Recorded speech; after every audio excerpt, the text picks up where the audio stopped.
Welcome to the fifth and the last series of seminars under the Upland Hydroecology Program Legacy Seminars. So, 5 seminars na po, ito po ang pinakahuli. Ika nga, save the best for last. Good morning, everyone! Okay. My name is Sylvia Insyong. I will be one of the moderators for today's program. And of course, I'm very honored to be joined here by Madam Dr. Carol. Yes, thank you, Ma'am Sylvia. So we are at the UPOU, UP Open University. Let's talk it over on sustainable uplands, learning without borders, communities at the core. Salamat, Ma'am Sylvia.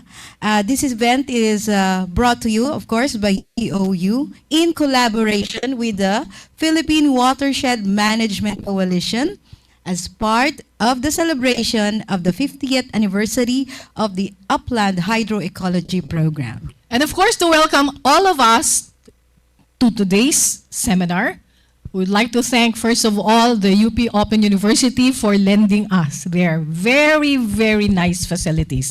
So let's all welcome Professor Joan Serrano. Yes, Chancellor Joan V. Serrano.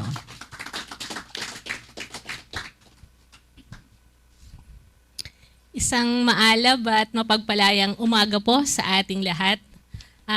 Natutuwa po ako na ako po ay nasa harap ng mga pillars. Pag pinag-usapan po natin, syempre yung sustainability, upland sustainability, talaga pong parang nakakapangliit na nasa harap po ako ng mga pillars. Nung na-receive ko po yung request na if pwedeng mag-collaborate ang UPOU with the UPLB Upland Hydroecology Program and the Philippine Watershed Management Coalition. Sabi ko, oh yes, approve.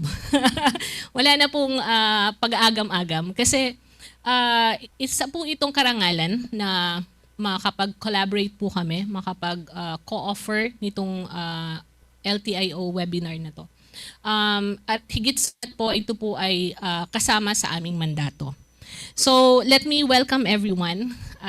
Ito po ang aming humble audiovisual room. At dahil po kami ay kalimitan online, so ang aming pong mga audience ay online. So, hello po ang ating mga participants online. So, 40 daw po kanina and counting. So, and ito po actually is also recorded, which means this will be watched even after the event. So napakalawak po ng reach nito pong event na to. Kumbaga, hindi lang dito sa ating maliit na AVR, hindi lang sa mga taong nasa online ngayon, but since this will be recorded, ito po ay mapapanood pa ng ating mga estudyante, ng ating mga interested audience, even after the event. And in fact, minsan po ginagamit din namin mga learning resources, ito pong mga video recordings ng ating mga webinar. Lalo na po sa aming mga programs, for example, yung Master of Environment and Natural Resource Management, na meron po itong Upland component, at yung pong aming Doctor in Sustainability. So magiging malaking tulong po ito. So syempre, ito yung tumatawag ang Union Bank. Nakakatawa po talaga ang mga credit card. But this morning's event is very important as we celebrate the golden anniversary po pala ng UHPs. And syempre, napaka-importante na, sabi nga po nila, save the best for last. So nakakatawa po na we are part of your golden anniversary. And at a time when environmental challenges are more pressing than ever, this webinar, this LTIO, offers us a space to reflect, exchange ideas, and envision how innovations in open learning, digital engagement, and community-based education can amplify your legacy while empowering new generations of upland stewards, knowledge producers, and change makers. And for us at the UP Open University, this fits perfectly with our vision of being a transformative university of the future. So our vision po dito is guided by our 4 commitments: to be a learning university, a healthy university, an entrepreneurial university, and a sustainability university. And today's discussion will reflect these commitments, learning from Upland knowledge and practices, valuing well-being, promoting sustainability, and creating opportunities for inclusive growth.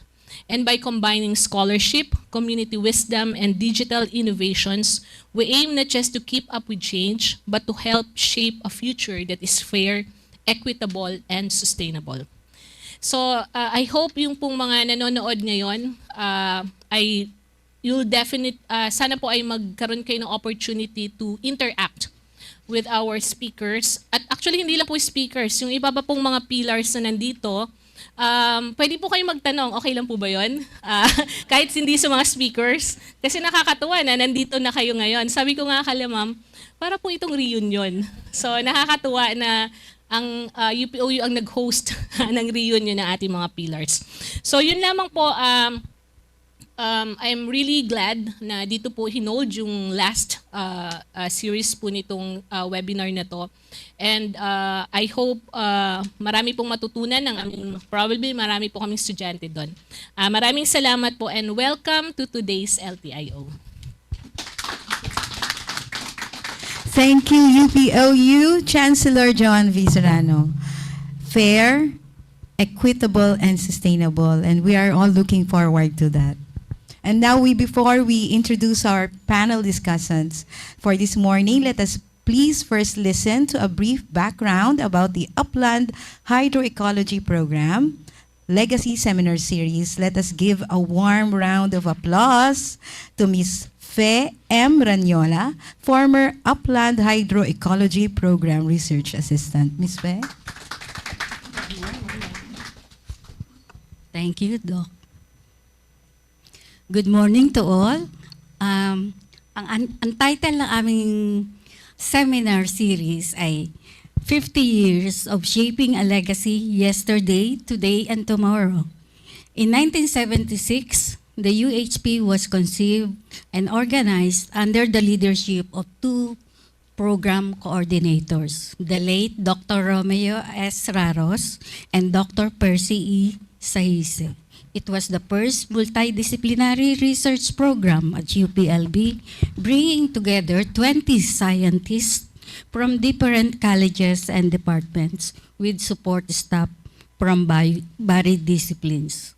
This initiative marked a pioneering effort to move from multidisciplinary to transdisciplinary research within an academic environment that is traditionally centered on strong disciplinary methods. The program focused on improving the declining conditions of the country's upland regions by developing technological, social, and ecological solutions to promote rehabilitation and the sustainable management of upland resources across varied regions in the country. It ran for 6 years, from 1976 to 1981, with funding from the Ford Foundation, UPLB, the Ministry of Natural Resources, now DNR, and the Bureau of Animal Industry of the Department of Agriculture. The months of February and March passed quickly, giving us opportunities to share and reflect on the UHP's major contribution as UPLB's first multidisciplinary research program. We extend our heartfelt thanks to the School of Environmental Science and Management, led by Dean Decibel F. Islaba, the College of Forestry and Natural Resources, led by Dean Marlo D. Mendoza, the College of Human Ecology, led by Dean Jennifer Marie S. Amparo. We also acknowledge the support made possible under the leadership of Chancellor Jose B. Camacho Jr. and the Southeast Asian Regional Center for Graduate Study and Research in Agriculture, under the leadership of Director Mercedita A. Sumbilla and the team of Dr. Rico Angkog. The last 4 seminar series were organized around UHP's major areas of contribution. First, on institution building, promoting institutional growth and governance from from UHP to PESAM to ISAM and now SESAM. Second, on advancing social and economic research methodologies, including challenges in resource valuation and natural resource accounting, and institutionalizing policy reforms toward integrated watershed management. Third, on improving upland conditions by highlighting research outputs and their relevance to policy and product utilization. And last, on human resource development, wherein former research assistants shared how UHP shared their competencies, shaped their competencies and creativity, and supported their personal and professional growth. These seminars recapitulated UHP's core mission. We hope the outputs will serve as a lasting legacy for those committed to understanding and protecting our upland areas. For today's seminar, we extend our sincere thanks to the UP Open University, led by Chancellor Joan B. Serrano, in collaboration with Philippine Watershed Management Coalition, led by President, you see here, Maria Paina Jola. We also acknowledge Dr. Consuelo D. Habito, who began her early work experience at UHP for initiating the organizing activities of this seminar. From UHP, we thank you very much for being with us to the end. She's not around. I hope she's listening. In today's environment, where diverse stakeholders are reached through digital and hybrid approaches, the seminar will focus on how open learning, community-based education, and digital engagement can strengthen and sustain the UHP's legacy. As in previous seminars, we look forward to your active, especially those online, your active participation in meaningful discussions and possible future collaborations. Thank you and have a good day to all. Maraming salamat, Fe. Si Fe po ay former research assistant ng Upland Hydroecology Program. Huwag niyo na pong tingnan ang mga uban ng aming buhok. Kasi po, lumalabas ho talaga na kami po ang mga original. Pioneers. Maraming salamat at nandito pa rin kami. Bago po natin ipakilala ang ating mga resource persons para sa ating open forum at saka sa kanilang mga opening statements, I would like to acknowledge the pioneers of the Upland Hydroecology Program who are here today. Pakitayo na lang, hindi ko na po kayo banggitin. Tayo na lang kayo po. Ayan po, titigan po ninyo sila. Obvious ho ba na mga pioneers? Hindi. Okay. Thank you so much. Maraming salamat. So at this juncture, we would like to introduce to you our speakers for this morning. Siya nga pala, baka hindi ho nyo alam, 8 organisasyon po at 8 opisina ang nagbigay ng kanilang tiwala sa Upland Hydroecology Program parang maging co-host at co-organizers ng seminar series. Imagine, 8 institutions had given us their trust in organizing 5 seminar series, and this is the last. Okay, so to begin with, we would like to introduce to you Dr. Percy Sahise. Dr. Sahise, please occupy the chair in front. Dr. Sahise served as coordinator of the Upland Hydroecology Program together with Dr. Romeo Raros. Si Dr. Raros po, nabigyan na po ng visa, nauna na po sa atin. Okay? So Dr. Sahise also served as the director of the Program on Environmental Science and Management Director of CIRCA. Also, he has spearheaded different international programs in the environment. Let's welcome Dr. Sahise. And joining us via online will be Assistant Professor Carl Abelard Villegas, who is an environmental educator and forester with a deep commitment to environmental management and forest conservation and sustainable development. He currently serves as the program chair for the Diploma in and Master of Environment and Natural Resources Management program under the Faculty of Management and Development Studies. Ang sunod po nating papakilala ay kasama po natin dito in person. We'd like to welcome Professor Ricardo Bagarinaw. Professor Bagarinaw is the program chair for the Doctor in Sustainability of the Faculty of Management and Development Studies of UP Open University. His interests include studies on landscape ecology, land use, environmental management, and risk reduction. Ladies and gentlemen, his research studies involves distance education, e-learning, and open learning. Let's welcome Dr. Bagarinaw. And for his video presentation, we will have Mr. Eduardo Queblatin, an agroforestry practitioner. He works with the United Nations or UN agencies on program and project design, evaluation, and capacity building for upland agriculture and natural resources management governance concerns in the Asia-Pacific region. So, virtual clap, everyone. Another lady who has joined us this morning has a vast experience in implementing community-based projects that advance environmental sustainability and climate resilience. She spearheads the integrated social forestry programs and climate change adaptation initiatives.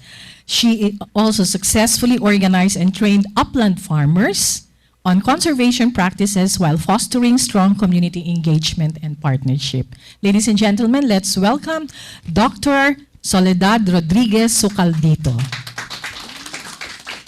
And we will also be joined by Dr. Maria Lia Escantilla Lebuna, a multifaceted academic, licensed environmental planner, and an agriculturist currently serving as a faculty member at the West Visayas State University College of Agriculture and Forestry.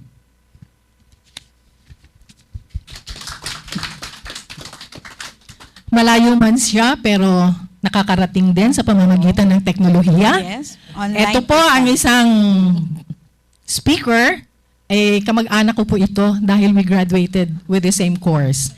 Dr. Maria Fine Adiola is an expert in development communication. And her expertise ranges in governance, volunteer sector management, and she has taught courses on research methodologies and public administration. Her consultancy work with the European Commission led to the design of frameworks for volunteer and citizenship programs. And she has played a significant role shaping the national agenda for policy on volunteerism for the Philippine government. Everyone, let's warmly welcome our esteemed panel discussants in the person of Dr. Jola. And now we will begin with our panel discussion. We will start first with Dr. Percy. Sir, 10 minutes lang ho, ha? Well noted daw po yan. Meron po. Nakaganti na ako kay Sir kasi dati-dati. Siya yung kaunahan kong boss. Thank you. Maraming salamat sa dalawang magaganda. At talagang batikan. Chancellor UPOU Chancellor Serrano, staff ng UP Open University,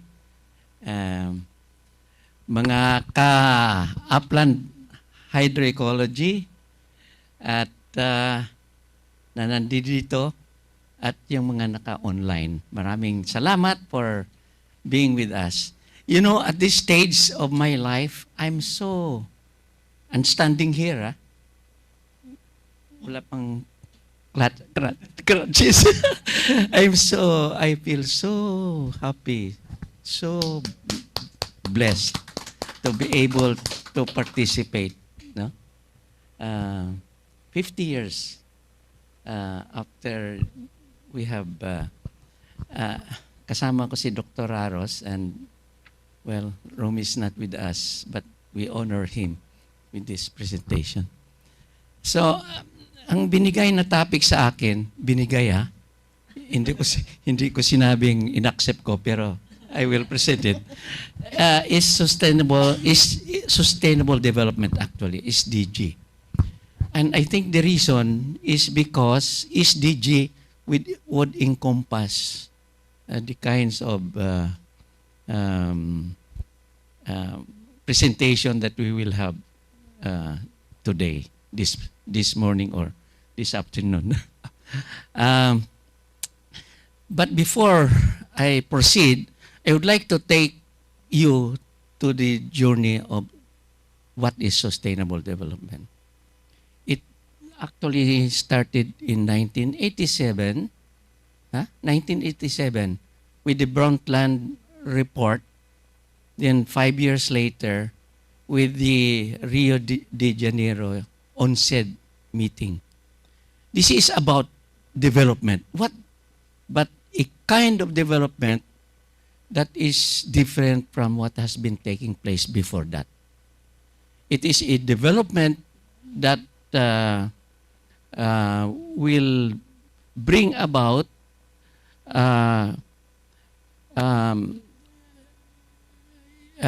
benefits not only in terms of today but also in terms of tomorrow. Not only in terms of production but in terms of bringing in more equity among beneficiaries. It is a kind of development that will ensure that ecosystem services of today will continue on until tomorrow and even forever. So, next slide, please. So, this kind of development is anchored on 3 pillars, no? Ecological, economic, and social pillar. And it will adhere to the principle that ecosystem services or production will be sustained and other ecosystem services as well. Next slide, please. After so many years, starting with the Brundtland report, it was only in September 2015 when the member countries of the United Nations signed and committed to what is now known as the Sustainable Development Goal 2030.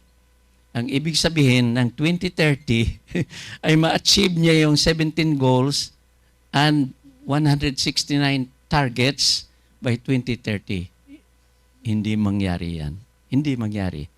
Jeffrey Sachs et al. Conducted a review last year, 2025. At ang nangyayari ay malayo sa targets. Hindi ma-attain ang targets for two major reasons. One, ay kulang ang pondo. Ibig sabihin, ang pondo ay nilagay sa ibang concern because it was not, nasa lower priority yung SDG. Pangalawa, may mga disturbances. A good example is the change in political climate and policy in major countries like the US, no? Ni-withdraw ng US yung mga commitment niya in many areas. So where is partnership? Nawala na yung partnership. Okay? So yun. Next slide, please. So this is my representation of the 17 goals of SDG. These goals are actually interrelated. One goal provides the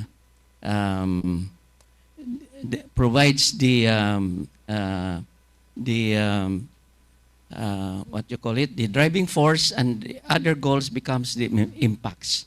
But at the base of that are these basic actions, processes, principles, and enabling environments. For example, governance is considered as at the base, climate change action, peace and justice, partnership, renewable energy concerns, as well as science-based. So ito yung mga base, no? And on this base stands your natural resource base, land, water, and from there all the other elements of SDG will come about.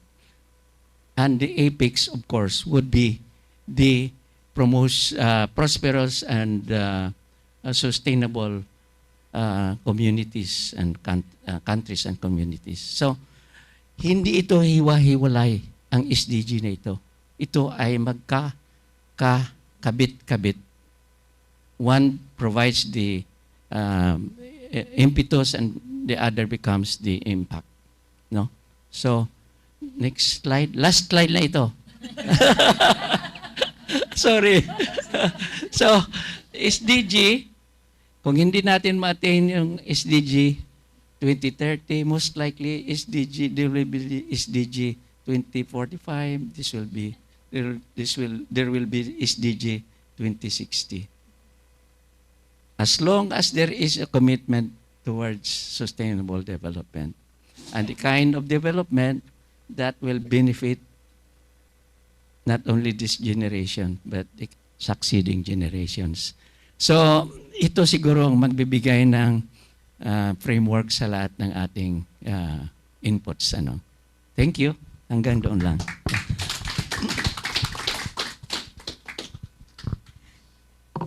Okay, thank you, Dr. Percy E. Salise, for talking about the Sustainable Development Goals, that they are all interconnected.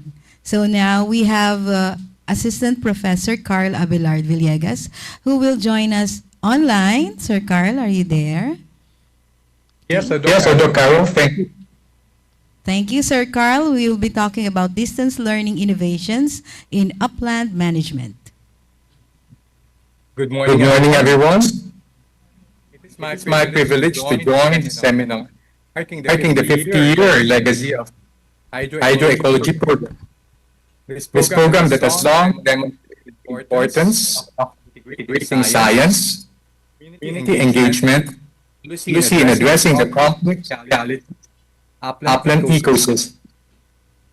As program chair of the Diploma/Master of Environment Natural Resources Management, or known as DMENREM, UPOU, my narrative highlights the distance and blended learning are reshaping environmental and resource management to better serve upland stakeholders and the various sectors. By the way, reference information, UHP is very close to my heart since I'm also a forester. The membrane, the Ladywise Graduate Program, institutionalized way back in August 1998, provides a strong foundation in both the science and practice of environmental natural resources management. Students may exit with a diploma after completing 24 units, or they may proceed to the master's degree after completing 36 units, with added research courses and the conduct of special problem research. The program offers specialization in upland resources management or the coastal resources management, allowing learners to align their training with specific environmental, ecological, socioeconomic, and environmental governance contexts. A defining feature of the program is its multidisciplinary orientation, integrating ecological, science, sociocultural analysis, environmental governance, planning, and management. This includes courses such as ecosystem dynamics, social perspectives on environment, rehabilitation of upland-related areas, landscape ecology, environmental governance, environmental planning, which are all complemented by research training, ensuring that graduates are equipped as both practitioners, knowledge producers, and critical thinkers. Students further strengthen their research abilities through research courses, conduct special problem studies, which cover across thematic areas such as nature-based solutions in wetlands and forest lands, uplands and agroforestry systems, landscape ecology, land use cover and change, watershed management, and reach-to-rift concept, environmental planning, governance, and also includes climate change mitigation. Online and then learning environment program reaches geographically isolated learners, including LGU personnel, NGO practitioners, community leaders, and also those from the private corporate sector. Complementing the degree program include micro-credentials and massive open courses, or known as MOOCs, which provide flexible and targeted learning opportunities. This serves as entry points, allowing learners to build competencies progressively, maybe start toward formal qualifications. Micro-credentials and MOOCs serve also three strategic roles. First, they serve as access points, minimizing barriers to entry by allowing learners to engage in short targeted courses. This is particularly valuable for Upland stakeholders who face constraints, time, resources. Second, they also function stackable progressive learning units. Learners can accumulate competence areas such as watershed management, participatory approaches, environmental governance, biodiversity conservation, which may later be recognized. Third, they enable rapid knowledge dissemination and responsiveness. Compared to traditional curricula, it can also be developed and updated more quickly, allowing the program to respond to emerging challenges such as biodiversity mainstreaming, digital mapping technologies, and community-based resource governance. Also like to take the opportunity that we also have a forthcoming MOOCs, which focuses on the rights of the concept. So you may already enroll because this already will start on May 1. Importantly, these flexible learning modes are complemented by experiential learning, participatory exercise that includes community mapping, use of digital technologies. With this state-of-the-art technologies, learners are able to contextualize knowledge in their local, regional, and even global environments. The D-Management Program continues to be shaped by the legacy of the Upland Hydroecology Program, particularly its emphasis on interdisciplinary and transdisciplinary approaches. By integrating formal degree programs with flexible, technology-enabled learning pathways, the program extends its legacy to a broader and more diverse audience. So looking ahead, the convergence of micro-credentials, MOOCs, AI-assisted learning, including digital knowledge repositories, will enable the development of regional and global learning networks for Upland professionals. This ecosystem approach ensures that learning remains accessible, continuous, collaborative, and grounded in community realities, which is the battleground of environmental and natural resource management. In this way, we move closer to the vision of learning without borders, while connecting communities at the core of knowledge creation, as well as sustainable upland development solutions. Thank you.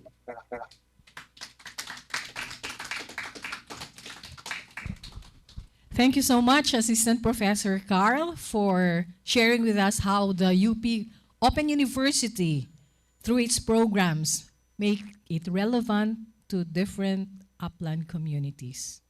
Thank you so much.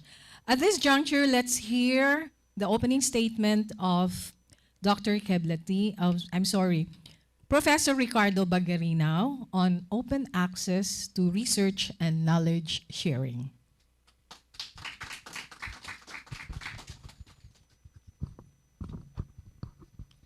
Magandang umaga po sa ating lahat. Okay? Nakakatuwa no, na yung audience ko ngayon ay yung mga former professors at pillars na yan. Sila na naman ang nakikinig. No? Dati kami yung nakikinig sa kanila. At nakakatuwa dahil kasama po natin, katulad nung nabanggit ni Chansey kanina, yung pillars. No? Especially sa UHP, Upland Hydroecological Program. So yung presentation ko po this morning is about open access, no, to research and knowledge sharing, democratizing upland knowledge. And I will discuss bakit kailangan natin ito, no, and somehow offer some insights on how we can make our knowledge systems more open, inclusive, and responsive to upland environments. Now, just a brief parang definition of open access, no, based on Makina. Sabi niya, open access is a movement that seeks to make research accessible to anyone, anywhere. And if I may add, with the principle na ginagamit namin dito sa OU, it's also access anytime, no? Hindi lang place, but also time. And its primary goal is to remove any barriers, no, to research and information. This is critical, I suppose, because empirical information is important for informed and sustainable management, especially of our upland ecosystems. And we need to sustainably manage these ecosystems given their strong ecological and socio-economic linkages with lowland areas. Okay? And upland areas serve as key reservoir for critical natural resources such as water, forests, and provide essential ecosystem services that support lowland communities. And just last year, we have observed, no, or we have witnessed how Metro Cebu had experienced yung flash flood, no, because of the destroyed upland environment in that area. Okay. However, open access to research knowledge is not simply an institutional nor a technical concern. No? It is a question of equity, voice, and participation, as UNESCO had emphasized. The question is critical in upland context, where communities are often at the front lines of environmental change, yet remain at the margins of knowledge, creation, and access. Thus, opening access to knowledge of upland ecosystems could ensure that insights, data, and innovations generated through research, just like what UPH, had done through research, are not only confined within academic knowledge hubs, but also accessible, understandable, and reusable by those who need them most. Upland research provides information that could have direct implications on livelihoods, land use, and ecological integrity of upland communities and ecosystems. For instance, when studies on land use, biodiversity, climate resilience, or indigenous practices are locked behind paywalls, okay, or written in inaccessible formats, they exclude local governments, practitioners, and communities from engaging with findings that affect their lives and landscapes. And most of the time, upland ecosystems are studied by external researchers but managed by local communities. And if they don't have access to this scientific information, that might also somehow affect in their decision making. Therefore, open access could become a mechanism that allows farmers, community leaders, and local managers and planners to draw from scientific evidence in making informed decisions. In addition, upland research is mostly supported by public funds that require transparency and accountability. Consequently, findings must be publicly available. Okay? Thus, open access can strengthen transparency and accountability as public-funded research becomes publicly available, inviting scrutiny, dialogue, and collective learning. We are in an era where knowledge supposedly is to be accessed at our fingertips. Okay? Yet, accurate first-hand scientific knowledge, sabi nga ni Tiwari in 2024, is severely limited because of several barriers in having academic, in navigating academic databases.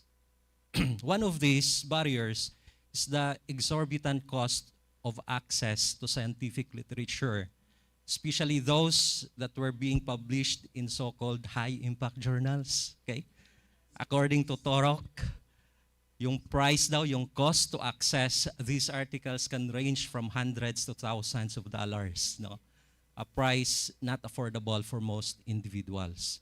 Then aside from this cost, scientific outputs are also being presented, no? Oftentimes written in highly technical and specialized English. No? Consequently, those people who are not in the academes have difficulty making sense of them. No?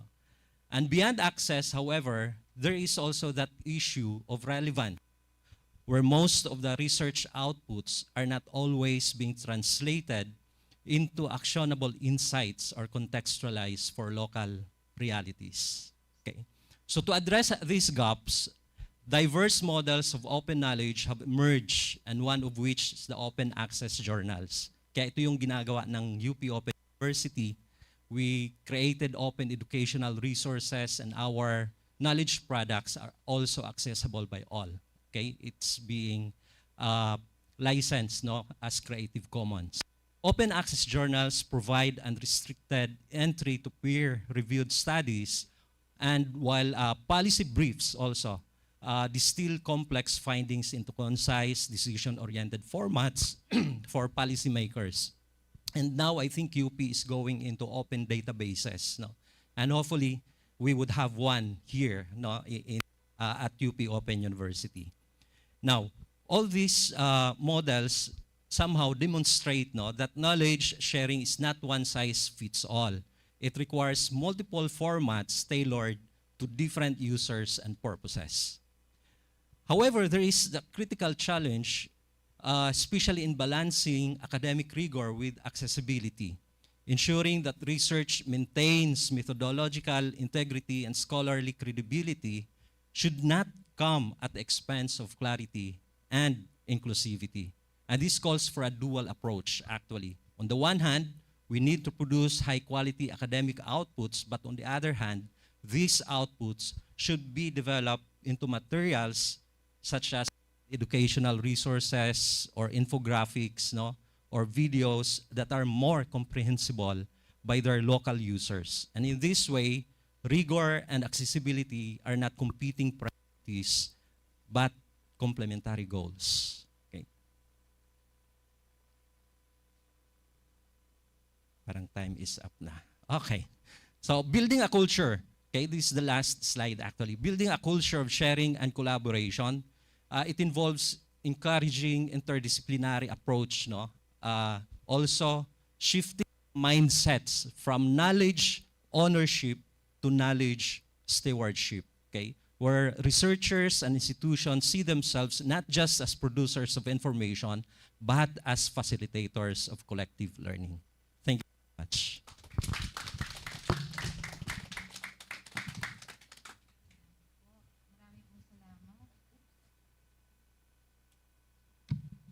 Marami pong salamat, Dr. Ricardo Bagarinao. Tunay na mapagpalayang presentasyon at inaasahan po natin ang open access sa ating impormasyon. At ang susunod po, we'd like to go to a video presentation by Mr. Eduardo Queblatin, Environmental Citizenship and Lifelong Learning. Magandang umaga po at maligayang pagbati sa 50th anniversary ng Upland Hydroecology Program, sa ating mga leaders ng programa, leaders po ng UP Open University, as well as my colleagues sa Philippine Watershed Management Coalition. Ed Keblatin po ito from Puerto Princesa. My colleagues and I of the PWMC are very thankful for this opportunity to participate in the discussion. The topic of UHP was hatched 50 years ago, but the core message, the core principles of this program resonate today in our work. It continues to resonate. And in that connection, my colleagues and I would like to discuss about two topics. The first has something to do with the role of local watershed networks, while the second has something to do with the ongoing dialogue between the Department of Agriculture and the Department of Environment towards developing a policy and program agenda to promote biodiversity-friendly agriculture, particularly in the uplands. And my colleagues will discuss the nature and the issues regarding the local watershed networks, while I will be discussing about the ongoing dialogue towards biodiversity-friendly agriculture practices, or BDFAP. And in that connection, I would like to share a few slides.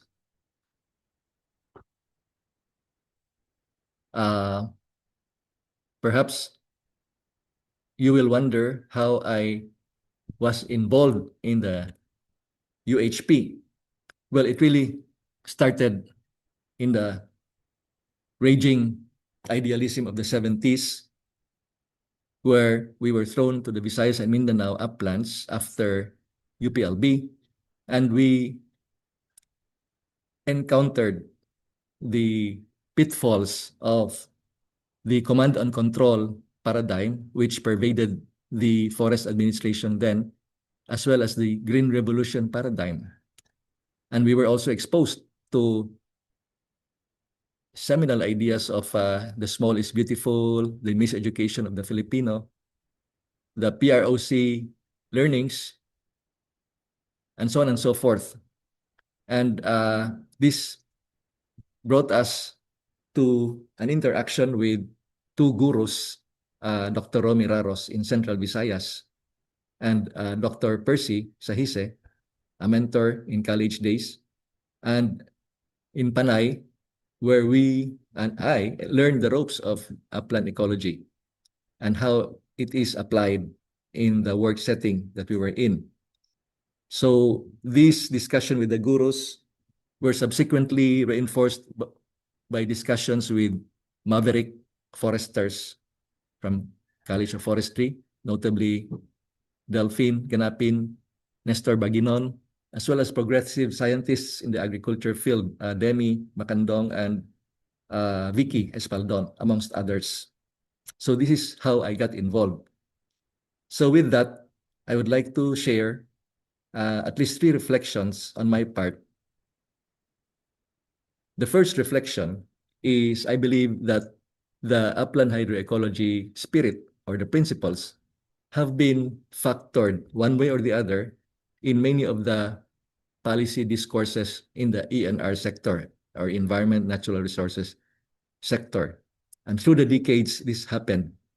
I witnessed the shift of the discussion from the earlier paradigms, which I stated, through the last quarter of the 20th century, where we were discussing about CBFN, essentially an ecological governance, and through the first quarter of this current century, where the discussion has been largely shaped by the Rio Conventions, as that eventually culminated into policy frameworks that encourage more inclusive, more open governance in the natural resources management.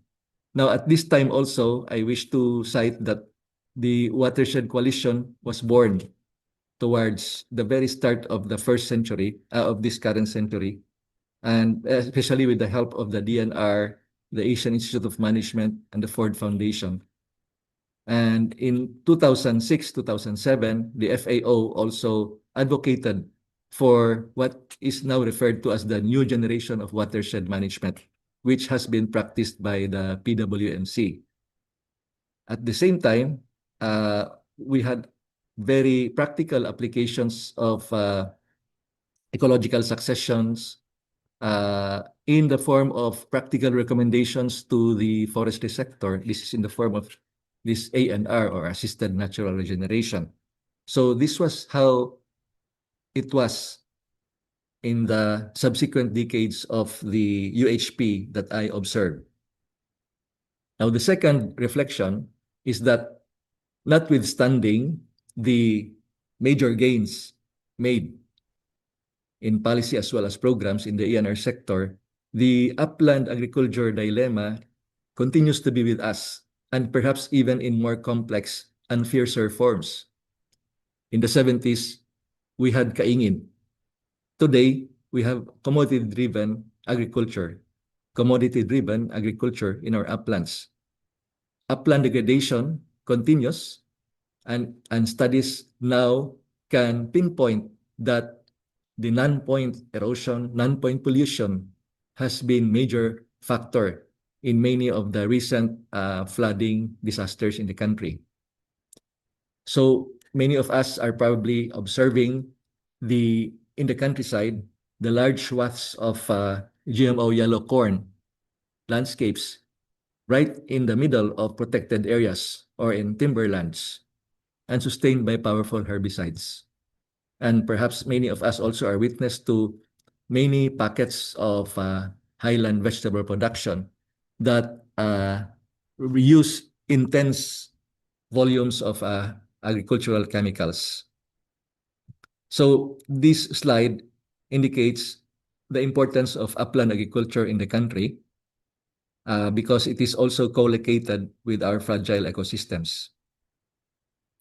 And this slide indicates the configuration of agricultural programs in our Philippine uplands. On the left, you can see there are very good programs that have been recently hatched. On the right, you have these agriculture sector commodity programs that were primarily designed for lowland conditions but have spilled over to the uplands and thereby causing major environmental footprints. This slide need no more explanation. Now, given the complexity of the situation, we noticed two silent movements. That these movements are silent in the sense that they don't hug the headlines and they are almost invisible to the public conversation, but they are very important for us to address in a more meaningful way the issues of floods, droughts, and governance, or the lack thereof. So the first is the silent movement, so to speak, is the catalytic work of our local watershed networks.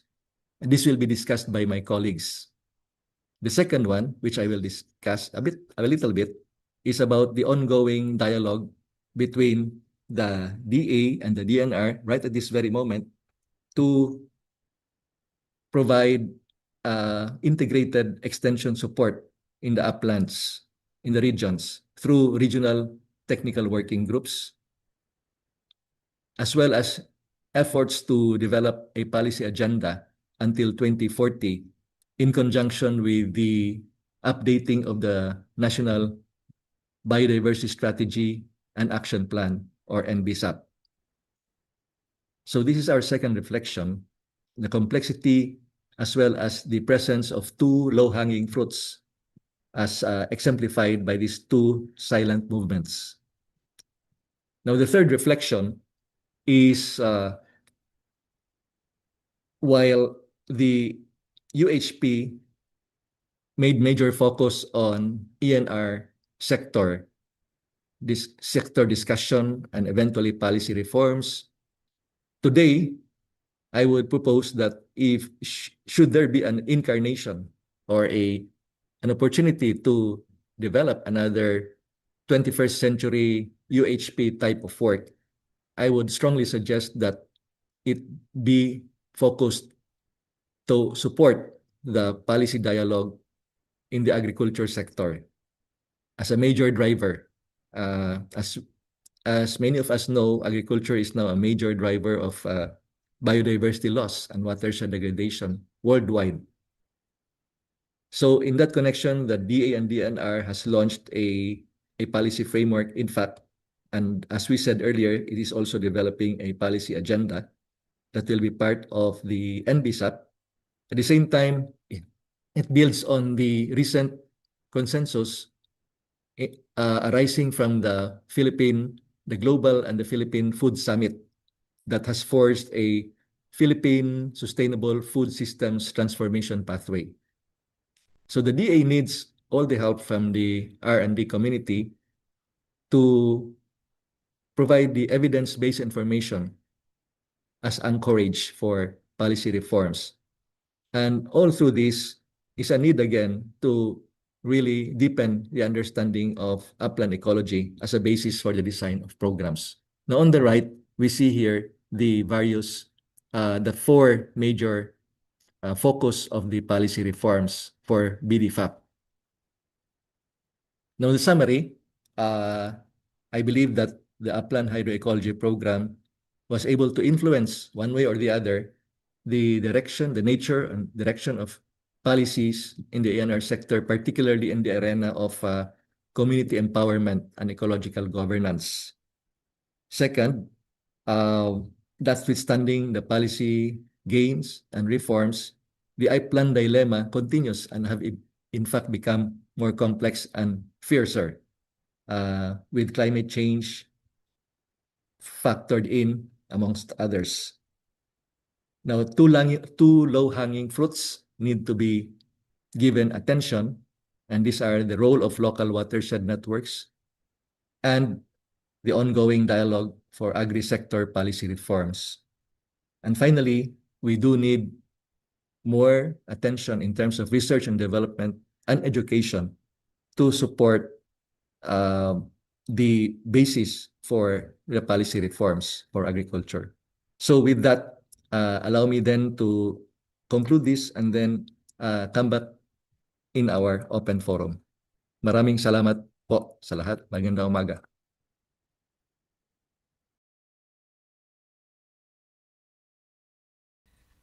Maraming salamat po for walking us through and discussing with us how the network can be catalyst for policy reforms, especially in fragile and ecologically challenged areas.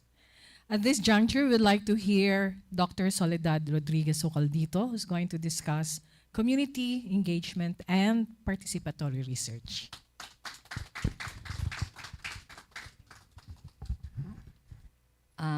Mayong aga sa tanan, lagbi na gid sa mga upland development and watershed management advocates. My presentation is based from my exposure, experiences, and learnings in community-based forestry and watershed management while I was a community development officer with the DNR and later Provincial Environment and Natural Resources Officer with the LGU and as member of the Philippine Watershed Management Coalition. I have 3 topics to present. The first topic is the importance of networks in watershed management, the Iloilo Watershed Management Model. And then the second is the importance of community participation and collaborative decision-making in upland development. And the last is the empowering upland communities for sustainable development.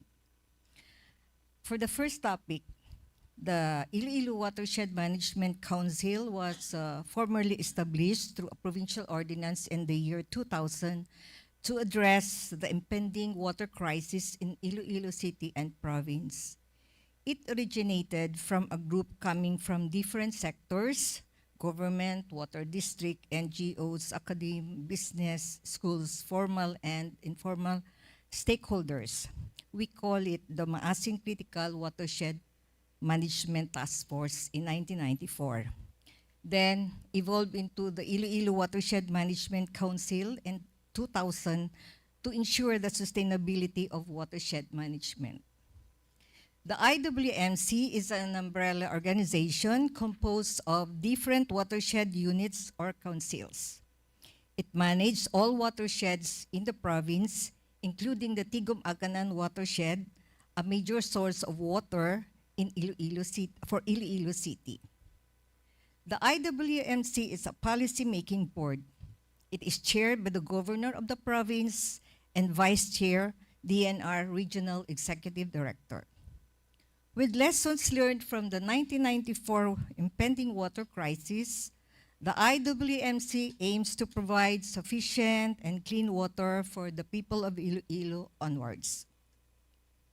Except for the Tigum-Aganan watershed, the IWMC, through its core group, identified other watershed units in the province, like the Ulian watershed in Lambunao, Swagi watershed in Haniway, and Hilwan watershed in Kalinog, and organized them into a sub-watershed under the auspices of the IWMC. These sub-watershed units have their own structure composed of municipal LGU, barangays, schools, and other sectors or stakeholders from the locality. Subsequently, they elect among themselves their chairman and officers. They manage watersheds in their municipalities. How does IWMC identify these watershed units? The IWMC coordinates and collaborates with the municipal LGU and barangays in the identification of their watershed. Workshops with the community, led by municipal and barangay officials, assisted by IWMC, were conducted to identify sources of water like springs, creeks, streams, and its drainage area in their area of jurisdiction. The identified sources of water were projected on the map. Through this process, IWMC identifies barangays that fall within a certain watershed unit. The watershed unit prepared the watershed plan based on the watershed map which they draw. The advantages of watershed networks includes first, easier to mobilize participation of stakeholders in watershed activities. Second, open to access information and data. So we exchange data, information, and sharing of ideas among stakeholders. It is effective and cost efficient if watersheds are managed at a micro level. Because of these advantages, programs and projects like mitigation and adaptation to climate change could easily be implemented. The second topic is the importance of community participation and collaborative decision-making in upland development. In participatory research, which I assisted concerning place attachment interventions in one of the community-based forestry area in the Mountain Province Cordillera region, the result shows that government introduces only the program or project to the community, but not involving them in the entire process of project planning, which results in lack of ownership of the project and eventually affect their participation in project activities. Hence, it is essential to involve upland communities in the project's planning process, identifying their connection to the land, as well as their specific environmental concerns and needs. By engaging these communities in determining their attachments or sense of belonging to the land, making their place significant and increasing their sense of stewardship and willingness to protect the environment. In short, it promotes pro-environmental behavior in the community. In the same manner, planning programs or projects with the community empowers them to make informed decisions that benefit not only themselves and their families, but also the broader community and the local ecosystem. Government institutions at both the local and national levels, including other stakeholders, play a vital role in this process. Their involvement in planning and decision-making ensures that their perspective and priorities of upland communities are integrated into broader policy frameworks. Third topic, empowering upland communities for sustainable development. In that same study, it also shows that non-involvement of the local government in the identification of environmental issues that concerns them and in the development of programs and projects that address their concerns. Likewise, there is lack of enabling mechanism at the local and community level to support these program and projects.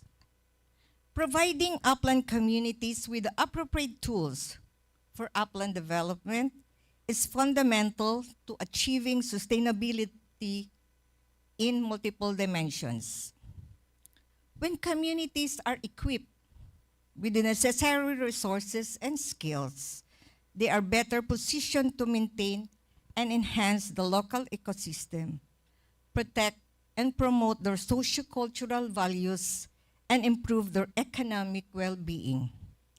This empowerment supports a holistic approach where health, cultural identity, and economic stability are all considered and strengthened together.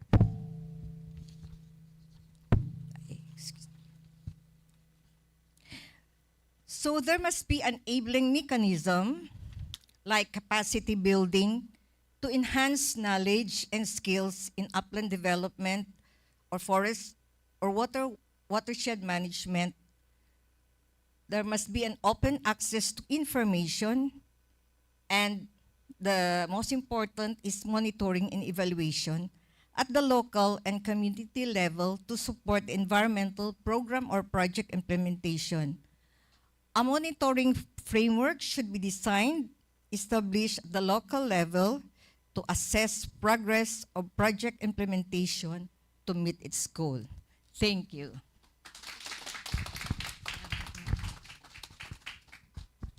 Okay, thank you, Dr. Soledad, for sharing your thoughts about community engagement and participatory research. Thank you very much. And now we move on to Dr. Maria Lia Escantilla Lebuna, also talking about community engagement and participatory research. It will be a video presentation. Let's listen. I'm Leia Escantilla. I'm from the West Visayas State University, the College of Agriculture and Forestry. I apologize for not being with you today here. So this is just a recording since considerably the airline fares is too much nowadays. So with permission from the organizing teams, allow me to make the discussion for the topic that was assigned to me. On this, let me start off with discussing that upland development, upland sustainability is not something that we do to a community. It is something that we build with them. So looking at that introductory line, my talk would basically revolve around the inclusivity of upland development. We look at and respect indigenous knowledge, share the ownership of our data on researches and development programs related to watershed development in the upland areas, and involvement of the upland communities when it comes to every water body, every development council that they are working on. So basically, in our experience, we have worked with the Halaor River Basin in Iloilo and also the upland communities in the mountainous areas of Panay. So effective upland management depends on the robust networks that connect the top level policy framework to the realities of the ground level. So rather than viewing management as a top-down mandate, our experiences taught us that it must be seen as a collaborative ecosystem where academic institutions like our schools, no, the WVSU, the UP, no, and our Philippine Watershed Management Council, and also the local government unit and the upland communities create an interactive society. So these networks serve as the primary vehicle for sustainable governance, as highlighted in a lot of laws in the Philippines. So the core of our approach to upland development is a deliberate shift from extractive research, no, talking about research, to participatory and community-driven knowledge generation. So traditionally, research in the uplands often follow an extractive model or approach where the data was taken from the communities to proactively, and this must be returned, you know, to the communities as part of the benefits of the upland society. So co-producing the knowledge reverses this dynamic, empowering communities to proactively initiate collective endeavors, and also by utilizing the tools that were, most of us, I'm sure, are more familiar. No? We have the participatory rural appraisal, or the PRAs, in which it's a very useful set of tools for involvement of the communities. So we have community mapping, stakeholder dialogues. These are the usual approaches that we're doing to make sure that we have include the indigenous knowledge of our upland communities. So in Halaur River Basin, our experience is not just in Halaur, but in a lot of water basins and watershed councils in Iloilo. Continuous ground assessment and technical planning are imperative to restore the resiliency of the riparian zones of our assigned areas. And like this task can only be achieved through inclusive programs and actions. So this collaborative model is grounded on the deep ethical dimension that respects the indigenous and local knowledge as a sophisticated data set that is built across generations. So true participation mandates a move toward shared knowledge and shared ownership of data and feedback loops, basically to ensure that the findings of the researches that we're doing will be returned to the community to promote their own stewardship spirit. So by integrating communities as research partners rather than research subjects, where the projects would ensure that the local voices dictates their own direction of inquiry. The narrative would include their voices. The narrative of the research would highlight, actually not just include, but highlight the indigenous knowledge that should be the topmost concern of every formal studies. Finally, these participatory models are being scaled for broader application in local governments and local governance. So we have watershed management and climate adaptation also, the frameworks for that. By involving the local communities in decision making and establishing community-based monitoring mechanism, we make sure that they are on the center of any upland development that we're thinking of. So LGUs on the other hand has proven themselves to be very effective in terms of local governance, service provisions when it comes to watershed management and upland development. So ultimately, sustainability is not a technical achievement. That's what we want to stress. But rather, it is a social achievement. By embedding the participatory research into governance, we ensure that adaptation strategies are rooted in the specific ecological and social realities of our community. So, those are the talking points that I want to share with the group today, and I hope I have helped some of the knowledge and looking at it from the context of our experiences in Panay and the development trends that we want to pursue as part of an academic approach to the development of our upland communities. Thank you very much. I'm Leia, and I'm from Iloilo. I'm Leia Escantilla. I'm from the West Visayas State University, the College of Agriculture and Forestry. Nauna yung pasasalamat ko kay ma'am. Pasensya na po, ma'am. Kasi pumalakpak na po sila eh. Thank you so much, Dr. Lebuna, for walking us through that upland development is not doing development for them, but with them through participatory approaches. And that shared knowledge, shared decisions, shared data and findings in these communities and treating them not as research subjects, but as research partners. And of course, the role of the LGU is not taken for granted. Marami pong salamat. At this juncture, we'd like to hear the video presentation of Dr. Faina Diola on environmental citizenship and lifelong learning. Good day, fellow development workers. Today, let me share with you the concept of civic environmentalism, which is applicable to various types of grassroots and local action networks working for the environment and natural resources management. Now, the concept is closely linked to citizen science, also called community science, a common term for a wide range of participatory practices involving scientific data collection and analysis. Citizen science helps engage citizens in knowledge creation in the scientific process and may inform citizen responses to environmental challenges such as climate change, biodiversity loss, and pollution.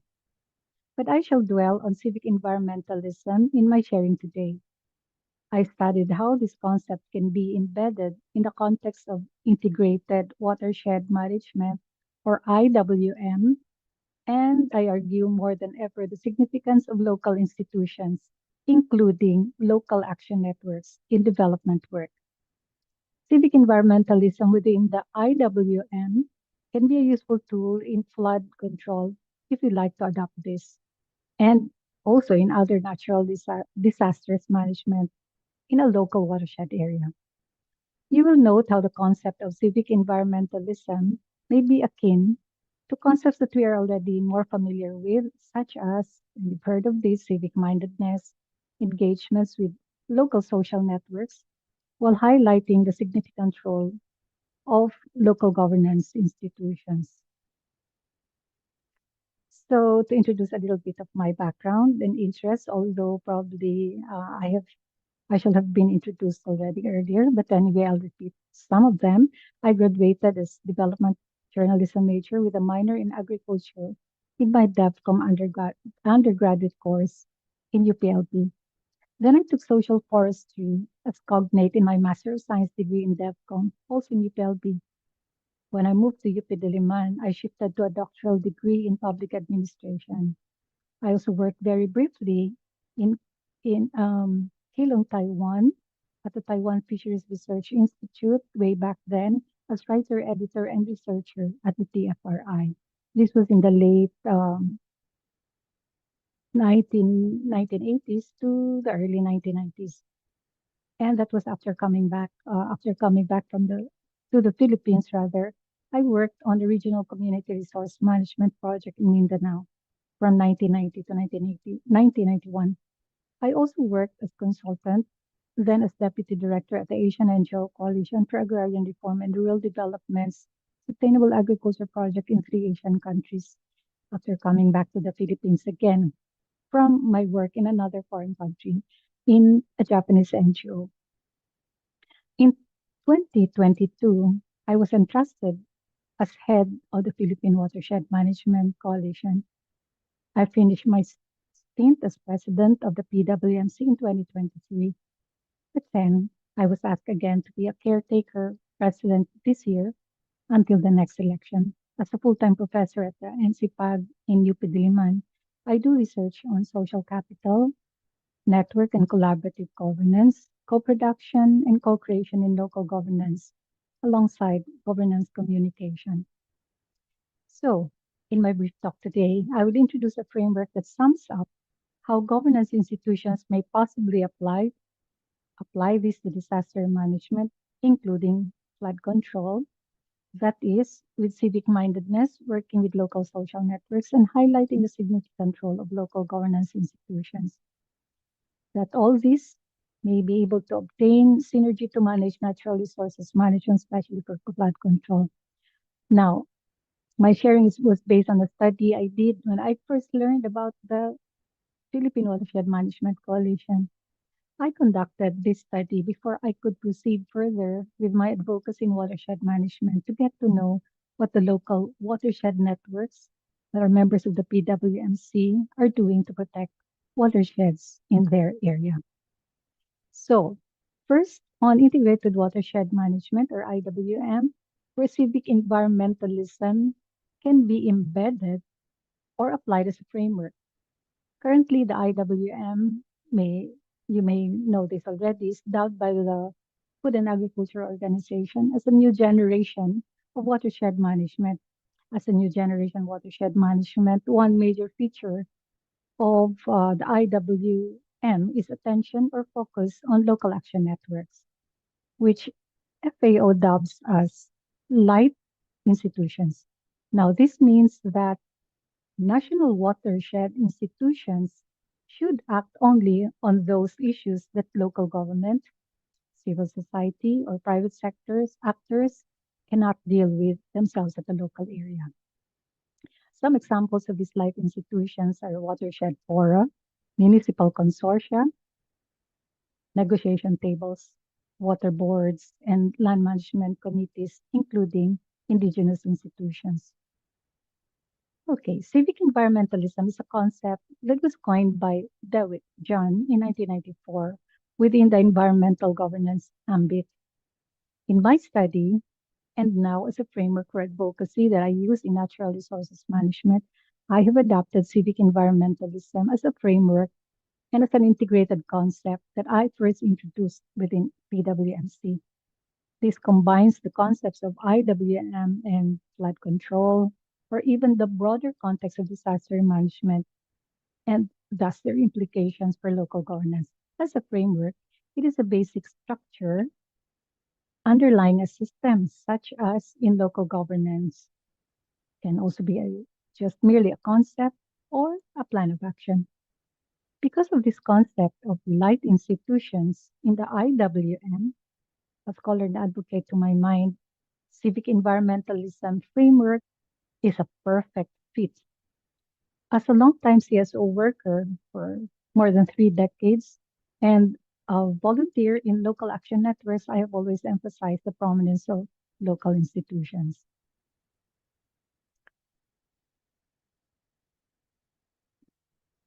So here's how I have adapted civic environmentalism as a framework. I highlighted the significance of local institutions, including local governments, local private networks,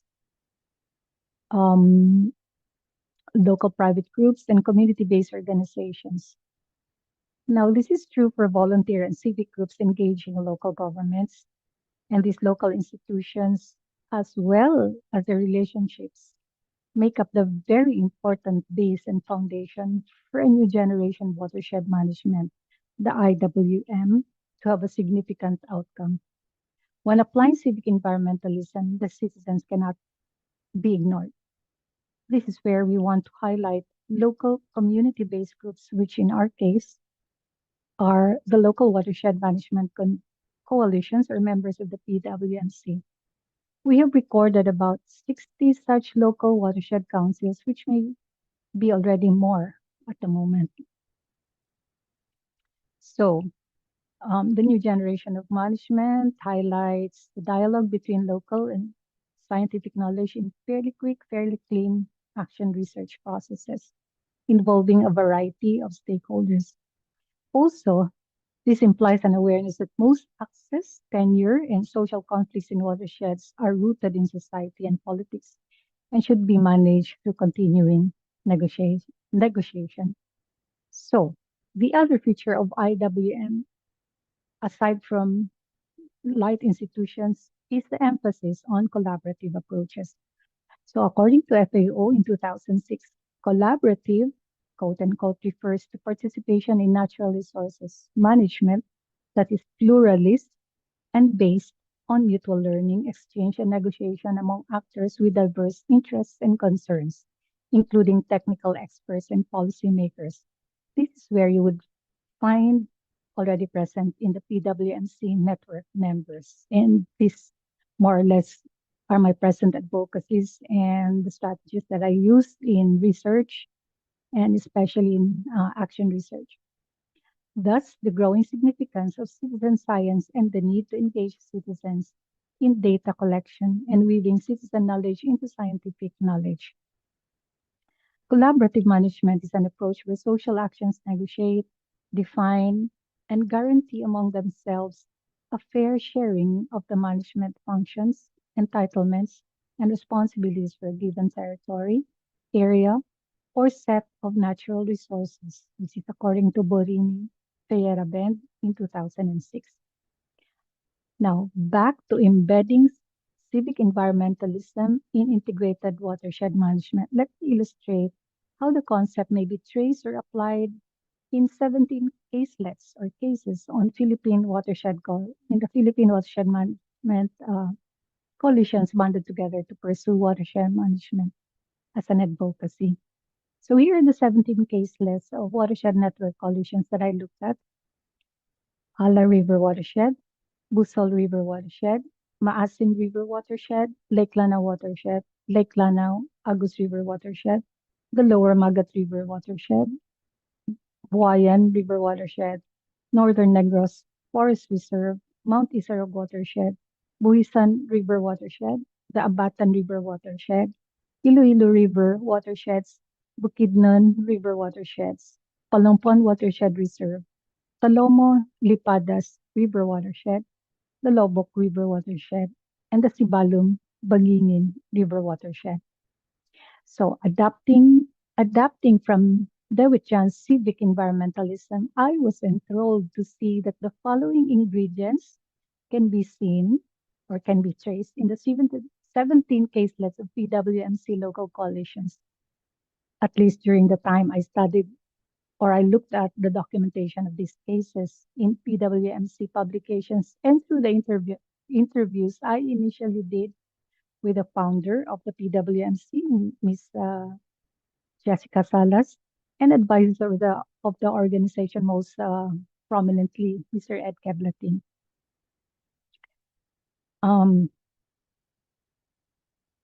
Okay, so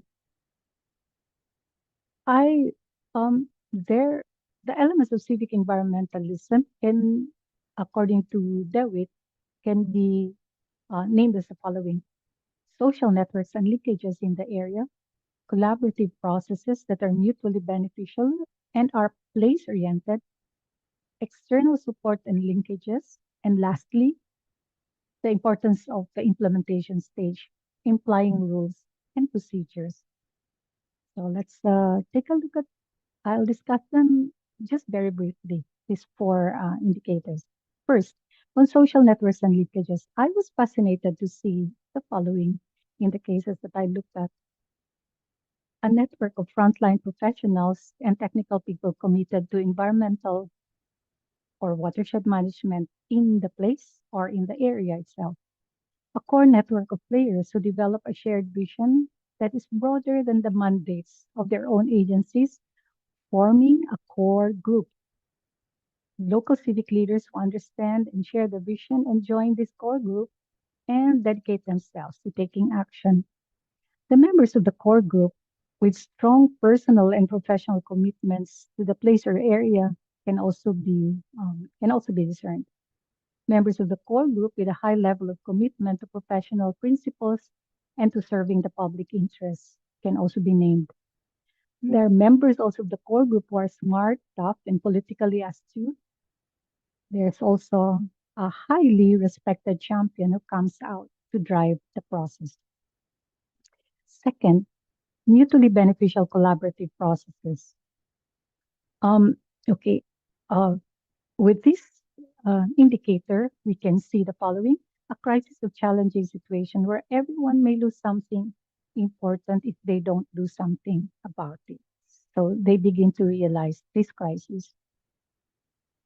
a process that starts with informal meetings among members of the loose network of frontline local government agency staff, including business and environmental leaders. So these coalitions will also involve not just the community-based organizations, but also your local governments and even the private sector. What else? Under this ingredient, you would also see that the members trust each other. Next, personal relationships that are established among members in a wide group. Participants who enjoy the learning that comes with collaboration and a collaboration that begins with common goals rather than disagreements. Group agreement and criteria for accepting proposals for action. Core group members who keep in touch with their peers and win their support. I saw these mutually beneficial collaborative processes in these watershed areas, namely the Ala Valley watershed, the Maasin watershed, the Lower Magat Forest Reserve, the Sibalom Bagingin River watershed, and the Northern Negros Natural Park, and the Bukidnon River watersheds. So in the study, I tried documenting what these ones are.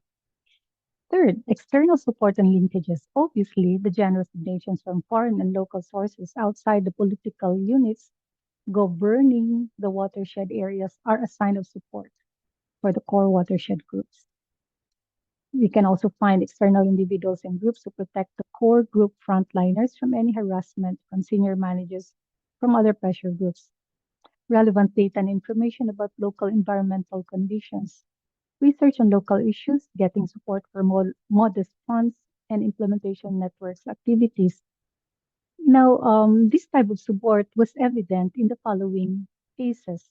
The Lower Magat Forest Reserve, the Taloma Lipadas River Watershed, Lake Lanao Agus River Watershed, and the Lake Lanao Watershed, Lobo River Watershed, and the Abatan Watershed. And lastly, on implementation, the critical role of rules and regulations. Implementation also entails the role of legislators who pass laws supporting past agreements made by the network and earmarking funds to implement agreements made. Also, the presence of quasi-public or non-government organizations that monitor and implement agreements made, as well as contracts that can be negotiated to give teeth to laws that bind agreements. So, to recap, today, I wanted to show a framework for utilizing civic environmentalism in integrated watershed management, possibly towards flood reduction. So I again highlight the pivotal role of local governments in IWM and disaster mitigation and the need to custom design local watershed management plans, as you can see in this framework. So in conclusion and moving forward,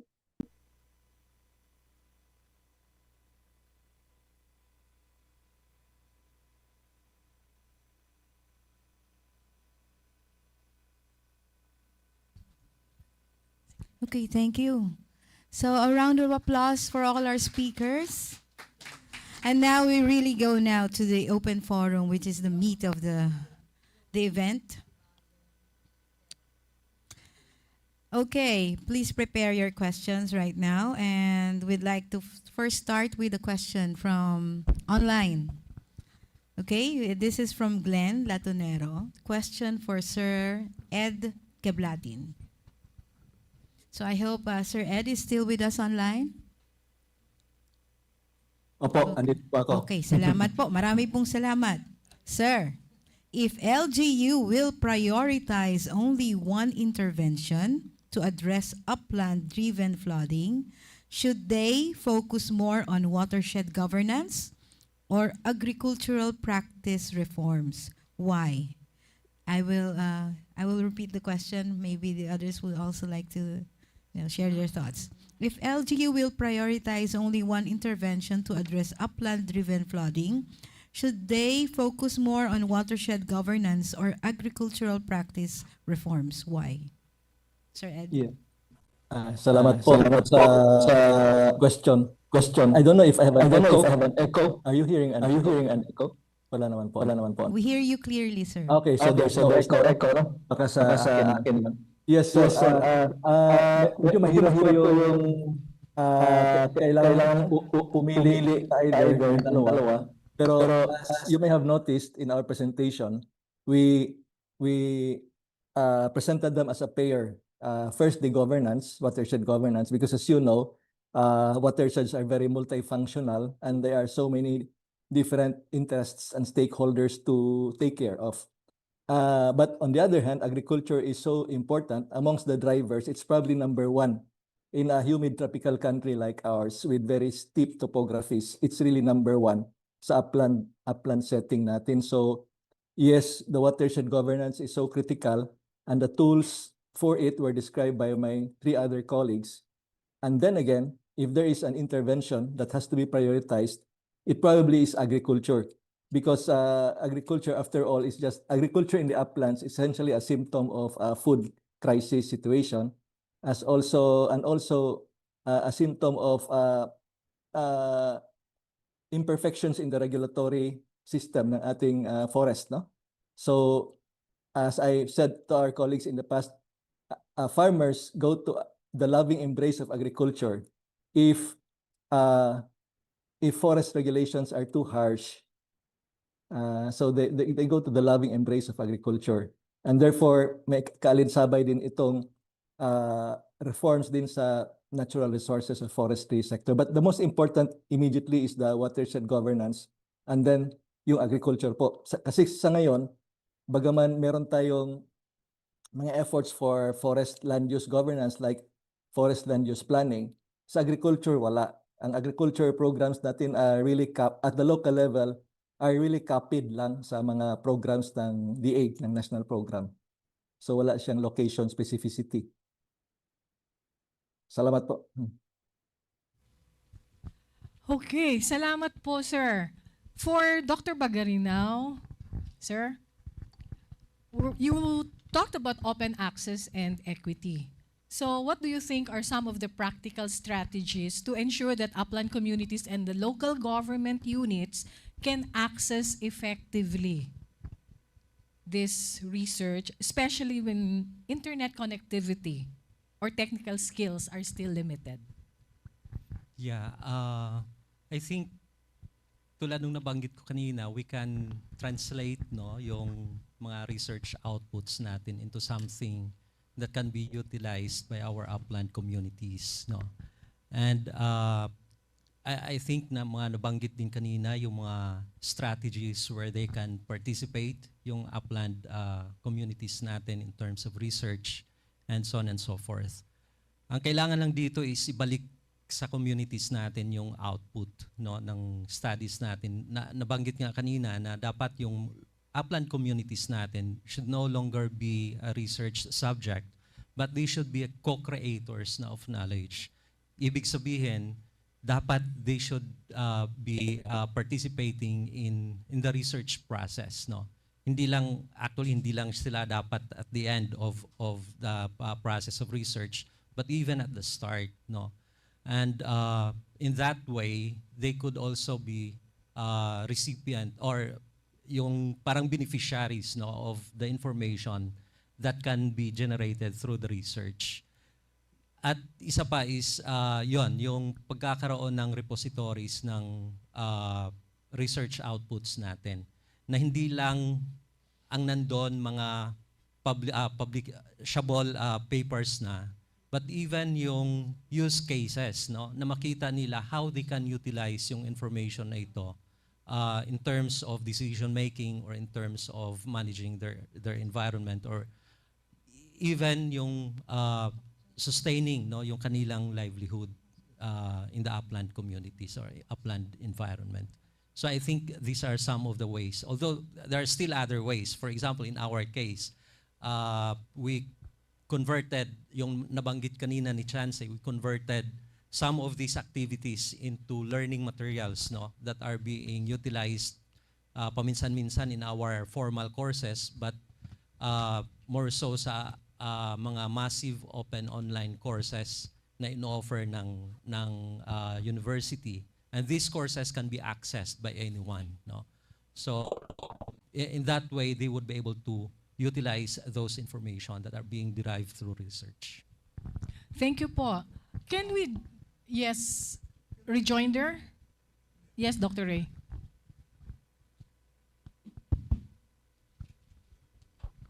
Actually, this is not a rejoinder, but just a follow-up question on open access, because you mentioned barriers.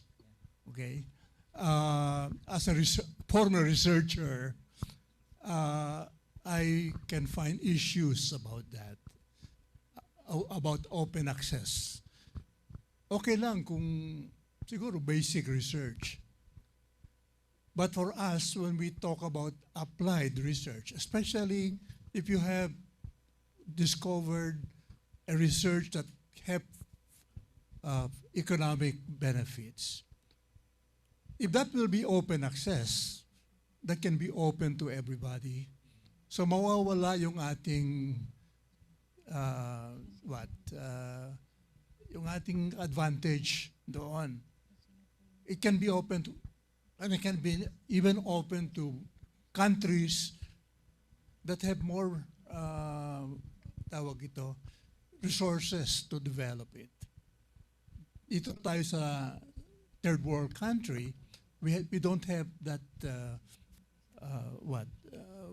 we don't have that gandang kwan. So the question here really is there are some don't you see that there can be some issues, some barriers for scientists, researchers, to at least not subject this too often? Gusto mo itago muna so that you can develop it. I hope you can see the issue there. So the question is, hindi kaya dapat itago muna yon? Kung meron kang technology you have developed na may potential for research, for economic benefits. Yun lang po ang question. Yeah, I think it's an ongoing debate actually, yung IPR and itong Creative Commons. At present, tulad ng nabanggit ko kanina, there are implications for open access. Tulad nung if the information that you would be able to get through research has some technological implications. I mean, developing a technology out of the research that you have, medyo in terms of open access, that might have some implications, But try to think about it, If that research is being funded by people's money, for example, di ba meron ding right yung mga tao to access that information, Kaya it's an ongoing debate, which of these sectors or which of these parang direction we have to go. Maybe in the university, I think we have clear delineation of the information that can be open access, to the public, and that should follow the property rights, intellectual property rights taking into consideration, of course, the right of the researcher over the information,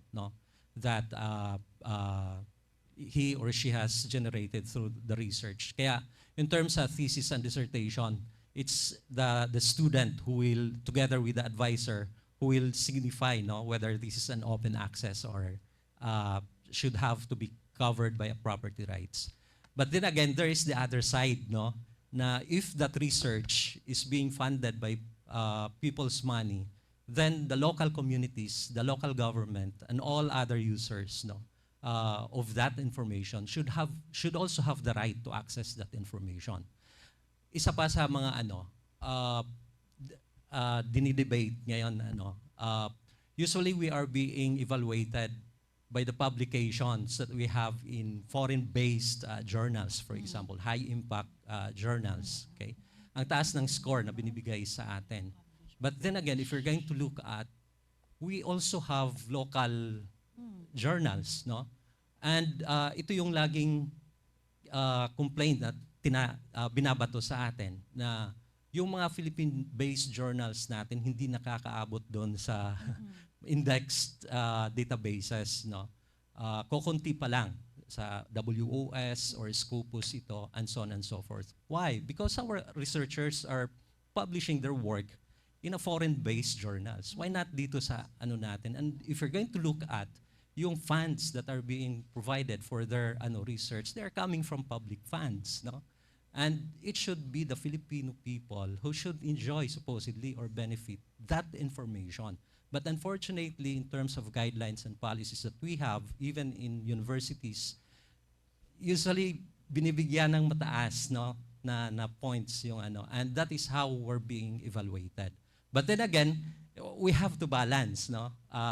Tulad nung nabanggit kanina, na if there are implications for technology development, I believe, no, that information should still be until the technology is being developed and so on and so forth, no? And in fact, ito yung issue before na yung indigenous knowledge natin kinukuha no? At kung sino yung bansa na may resources to develop, to translate this into technology, sila yung nakakuha, sila yung nakaka-develop ng technology out of the information. Kaya there is, I think, should have a balance on what information should be open to the public and what should be kept first before it can be translated into a technology. So it really boils down to the fact of doing a balancing act in terms of the decisions to have the research results open to the public. Can we just give way to one question here which came through online before Dr. Pacardo? Okay. Given the UHP's emphasis on community-centered sustainability, how do you see robotics and automation technologies contributing to upland hydroecology? For example, in watershed monitoring, precision agriculture, or disaster risk reduction, while still ensuring that local communities remain at the core of decision-making and benefit sharing. How do you see robotics and automation technologies? Perhaps the Professor Carl, who has been with us earlier. I mean, taking off from what he was discussing earlier and painting to us the landscape of the approaches of the Open University. Probably, Professor Carl, do you have some thoughts on this? Are you still around? Wala si Dr. Carl, going, gone. Anyone from the panel who are present who would like to react to that? Sir Percy or si Doc Sir? Aray, marami kaming kaklaseng dinosaur dito. Pag wala si Professor Carl, ako na lang. Ganito, all of these are tools, actually, no? And tools are only important if it is clearly understood in terms of its benefits and risks, no? So, if communities are aware and has the knowledge about robotics, about AI, and how it can be advantageous to them in terms of managing resources, then go ahead. Pero kung hindi, abay, tayo muna. Ha? Please educate us muna. No? Parang medicine ito eh. Basta-basta lang ba, kuha, inom. Baka mamaya, hindi na medicine yan, poison yan. No? So, yun lang ang point. No? All of these are tools.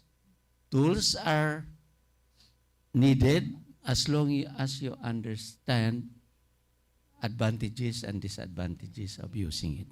Yun lang. Napakaganda po ng sinabi niyo, Doc Percy. Kasi sa kasalukuyan po, marami pong mga kabundukan ngayon at mga kakahuyan, no? Kahit yung sa ancestral domain na pumapasok na po yung automation and robotics. At sana po ay maging interest rin po ng mga estudyante natin at ating mananaliksik yung usaping iyan. Tayo po ay talagang magsikap upang malaman, makialam at ma-engage po natin ang ating mga pamayanan at ating mga community leaders, mga indigenous peoples, and also the local government to be concerned about it and use it for something that is good. Salamat po, Doc Percy. Si Doc Hello. Baggy. Dr. Sir Carl muna, and then si Dr. Facardo. Ricardo. Hello, sorry, I was out early. Yes, po, as I hear Dr. Percy mentioned earlier about this robotics and the state-of-the-art digital technologies. Yeah, these are really tools, no, and technologies that students may be able to avail of, especially with the onset of the AI, no.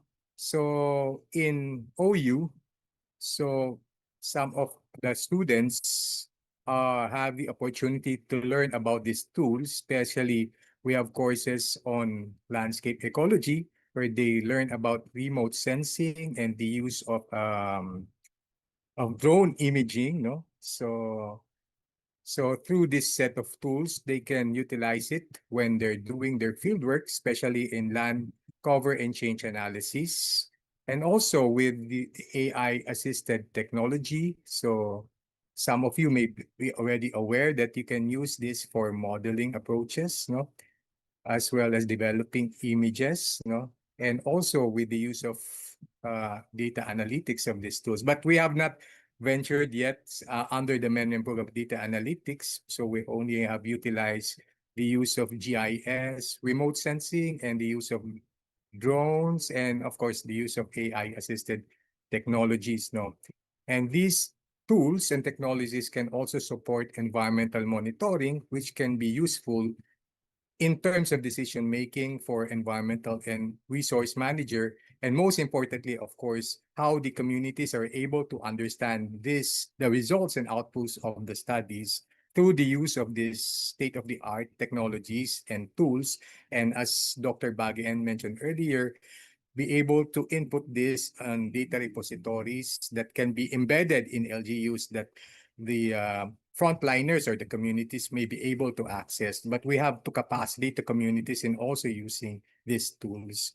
So I think, yes, that is all from my end. Sorry for not being present earlier.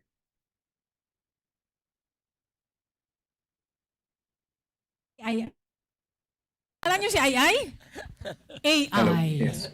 Best friend ngayon ng maraming estudyante, si AI. Sir, Dr. Facardo, please, your question. Thank you. This relates to the open access to knowledge and research. I wonder if you are aware of the fact that there was a law, I think last year, related to agriculture.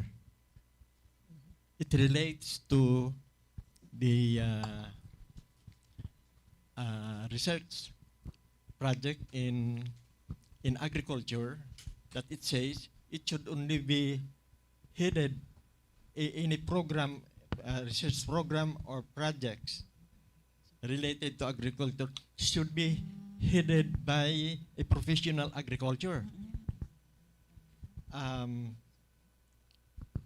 If this is correct, I wonder this will be an added obstruction to your open access to research, especially particularly related to agriculture.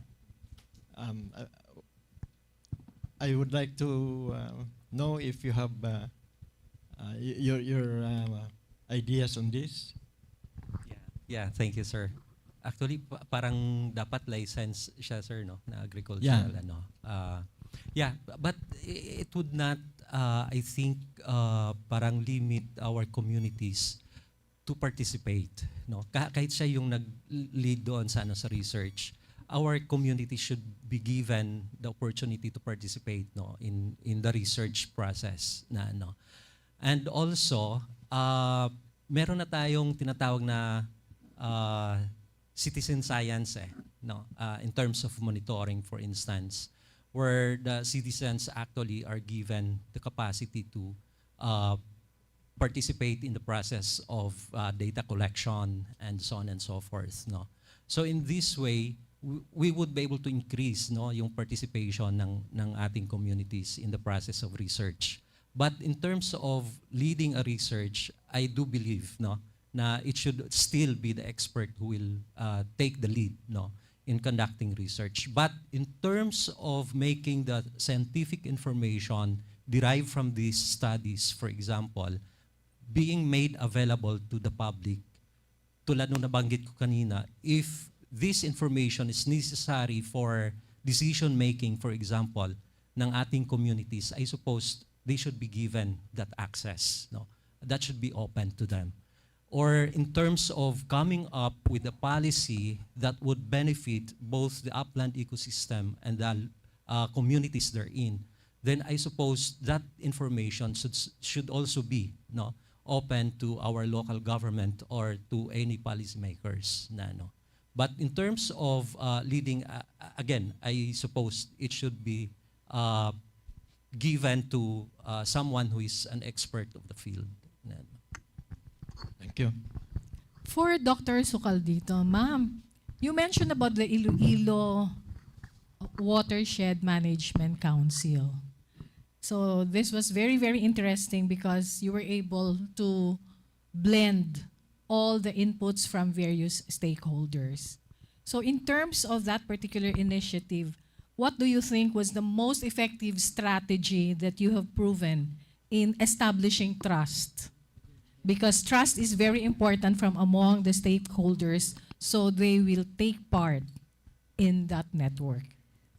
Actually, our strategy is to involve the local government units, particularly at the municipal and the barangay level, and of course the community.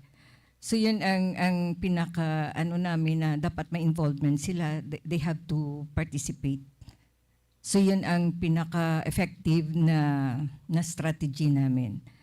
Ang sa local level naman, at the local level, sa municipal level, yung nag-spearhead niyan are the MenROS, Municipal Environment Officers, of course in coordination with their officials, and then sa barangay level. So we go down at the barangay level, and then we talk with these officials, the local officials, and then later the community. And then yun, nag-disseminate kami ng information about watershed ecosystem. So yun lang naman, ano ba tong nangyayari ngayon? Parang ano lang na, ano ba yung problema nyo sa environment? Ganito, ma'am, walang tubig, ganito yung tubig, every summer, ganito lang. So nag-ano kami, parang nag-ano kami na, ano ba yung concern nyo talaga, anong problema? Yun. And then, talagang information lang talaga about ecosystem, about environment. Ano ba ang yung mga causes? And then, yun, nag-ano na kami na they have to identify their watershed kasi they have to protect their watershed. Kasi nandyan yung tubig, pinaka-importante sa kanila kasi yung tubig sa agriculture nila, sa household nila, for domestic uses. So yun lang, yung ang strategy namin, talking with the people. Yan. Marami pong salamat. Thank you. Thank you, Dr. Sol. And now, a question from Environmental Planner Marvin M. Tejada, Eastern Regional Organization for Planning and Human Settlements. Sabi niya, I would like to ask about Sustainable Development Goals. If all SDGs targets cannot be met within 4 years to 2030, what recalibration mechanisms are in place to justify its further implementation amidst geopolitical disturbances and weak financing? Doc Percy? Sa akin, ano? Ang problema ko kasi hindi ako UN eh. Because this is going to be a decision of the member countries of the United Nations. Ngayon, For example, ang finding nila Jeffrey Sachs ngayon, dito sa yung partnership, the most effective country that is showing high degree of partnership, alam nyo kung ano? Yung Barbados, yung maliit na country. Yung the country that is showing the least indication of partnership, alam mo kung ano? US. Big countries, no? So, ano ang hirap sagutin ito? Kasi sa UN may power play rin eh. So, itong SDG kasi 2030 came about with a lot of consultations, an agreement within the country as well as among countries.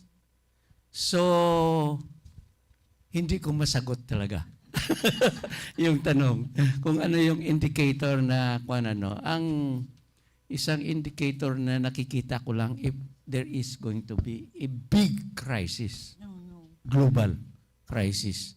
Alam mo tayo, mahilig sa mag-unite kung may crisis eh, no? Pag walang crisis, sige, bahala ka na, no? So, I'm not hoping that it will take place. but hopefully, there is still some guidance from somewhere among countries that the SDG is really something that is good for everybody. Sabi nga nila, 5 P's yan eh. Wala yung Persidona.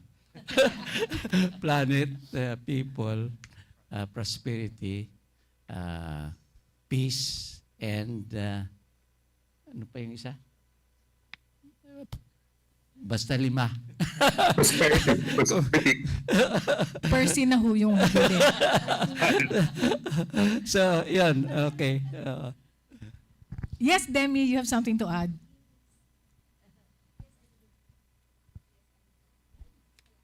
Ito.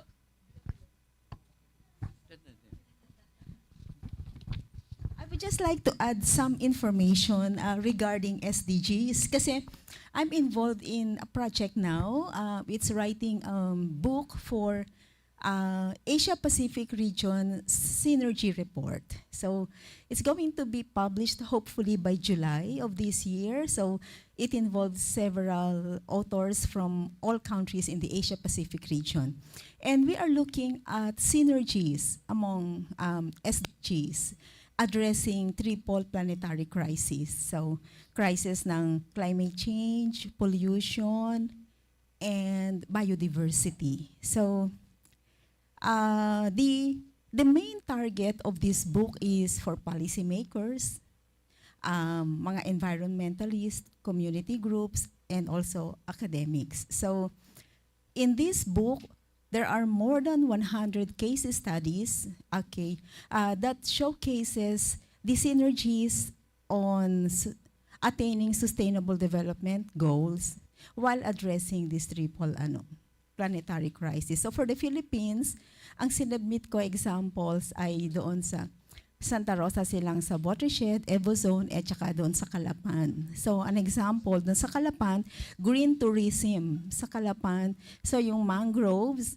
ay ginawa nilang educational, meron silang walk doon sa mangrove sa Silonay, an example, and then biodiversity, and so on.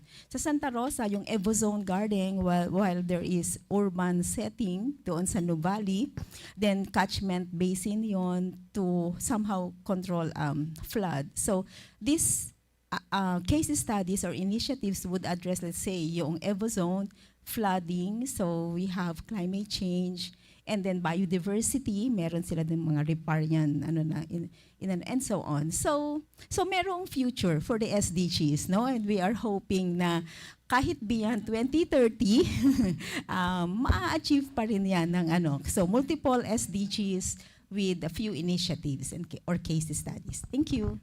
Salamat, Demi. If you will recall, bago nag-SDGs, MDGs. Remember that?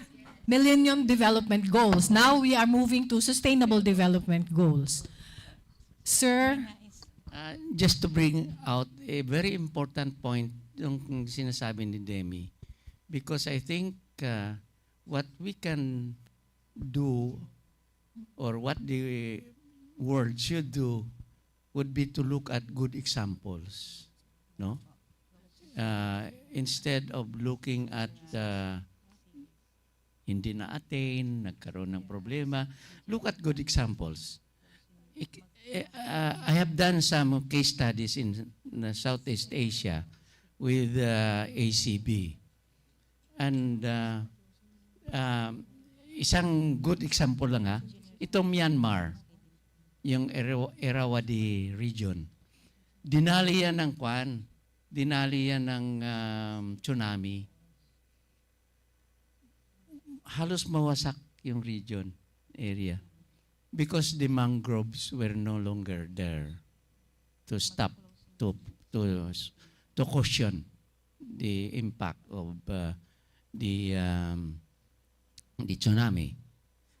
But there are areas na may mangrove pa. The reason is that indigenous knowledge and the locals were able to combine mud crab production with mangroves, no? Ang ginagawa nila, naghuhukay sila doon sa mangrove, tapos parang canals, tapos kinukuha nila yung mud crabs. So, the incentive there is the local knowledge of producing mud crabs and mangroves are needed to bring that about. So, ngayon nag-spread out na yung practice na yun. Dumami na yung mangrove areas in areas where before there were no incentives of planting mangroves. So yung mga good examples na yan, Demi, I think if we can gather more and more of these good examples related to SDGs, na most often ang initiative nang galing sa locals. So hindi mo masyadong kailangan ang pera because the incentives are already inherent in the local context. Thank you. maraming salamat po sa ating mga panelists. Gustuhin man nating pahabain pa ang ating dialogo ay parang oras na, mayroong nagrereklamo na eh. Yung Pwede pong pagpahabol? Si Sir Ed. Nasaan yung pahabol? Ako po, dito sa Puerto Princesa. Okay. Sir, please be direct in your question. Sige po. Para kanino po yun? Para sa ating lahat. Question or comment, remark na lang. Kasi nakita ko na wide-ranging po yung spectrum ng discussion natin. Pero may nakikita akong 5 points 4 to 5 points. The first one is the need to look at the uplands as part of the bigger landscape. So no longer dealing just with upland farmers or upland communities, but the whole ridge to reef para ma-address yung landscape issues, no? So yun po, and then we use the lens and the tools that were encouraged or introduced by UHP, no? And yung subsequent projects. The second one is social organization in the realm of social movements. And si Ma'am Sol and si Ma'am Leia at Ma'am Faina described the various tools, no? Research tools, citizen science and the like, so that these social organizations can be effective, more effective, no? To be able to deal with landscape level issues. And then the third one are the tools, the technologies, the robotics and the automation that was cited by our participants, as well as the educational channels, no, for people to access this. And finally, I would like to introduce the fourth one is the involvement of national policy. I was advocating that we really need to look at agricultural policy because however we want to deal with improving the natural resources management sector policy, decentralization, democratization, CBFM, so long as the drivers from agriculture are there and there is rural poverty everywhere, talagang people will go to the loving embrace of agriculture. And talagang mahirap talaga i-address ang upland. So that's why our advocacy here is to really look to tulungan talaga ang agriculture sector policy para ma-transform siya, at least sa uplands where it can be, where the environmental laws can be leveraged. And then finally po, kung meron po interesado sa atin na mag-join sa Philippine Watershed Management Coalition, ito po ay isang volunteer organization. We would be very, very happy to invite you to join in the sharing sessions that we will have in the next several months and years. Salamat pong marami. Kasama.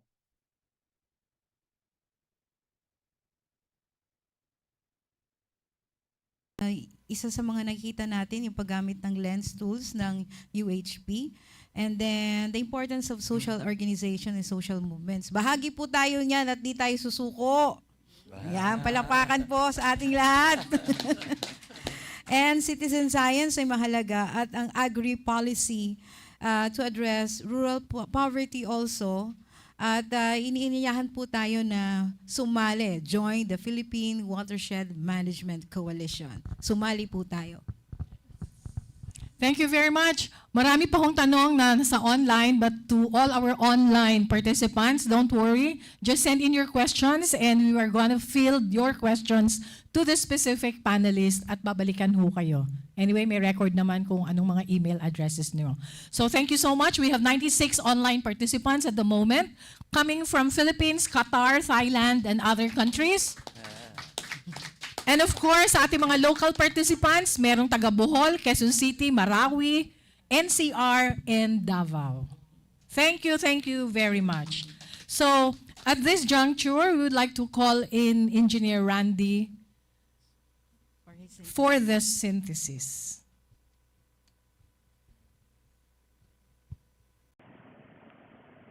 Good morning, everyone.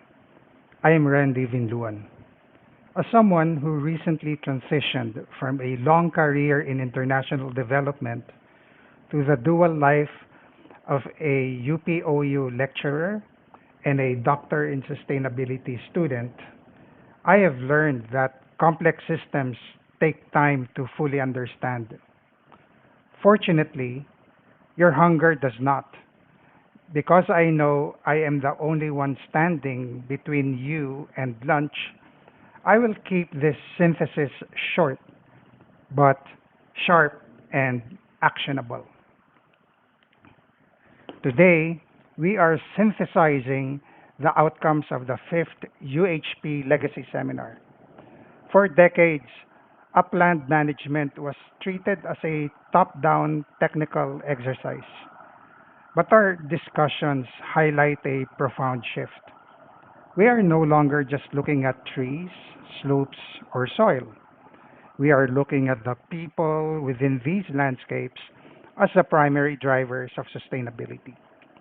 This seminar has mapped out how we bridge the gap between academic research and community practice to ensure our uplands are resilient to future challenges.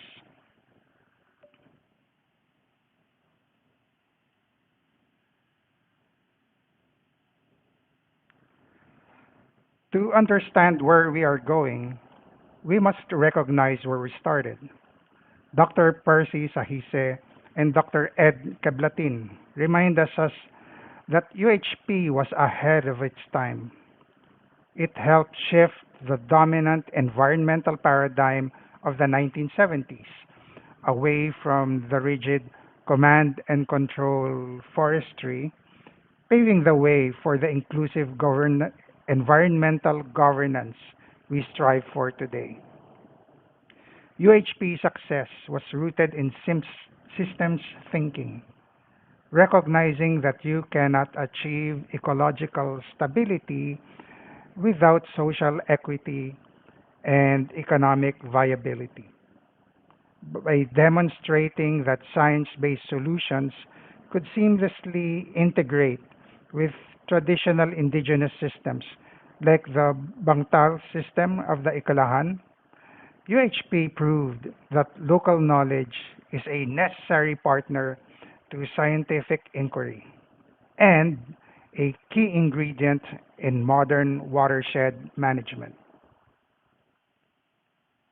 One of our most persistent hurdles is the knowledge gap created by expensive academic paywalls and highly technical jargon.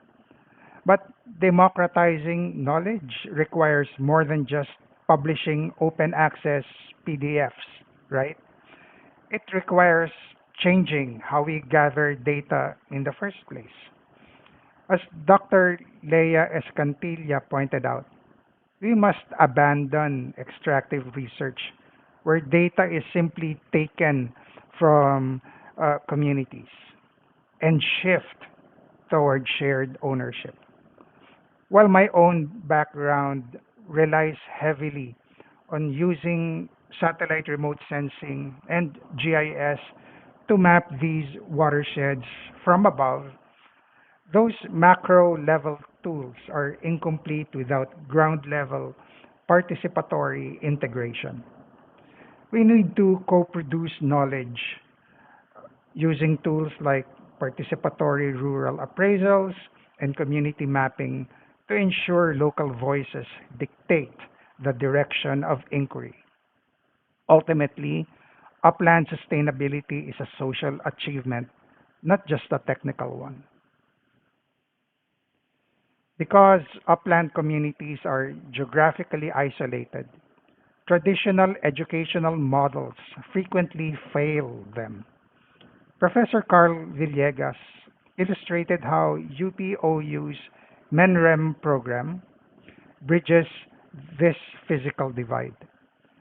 By utilizing micro credentials and MOOCs, we offer flexible, stackable learning directly to LGU personnel, government employees, and community leaders.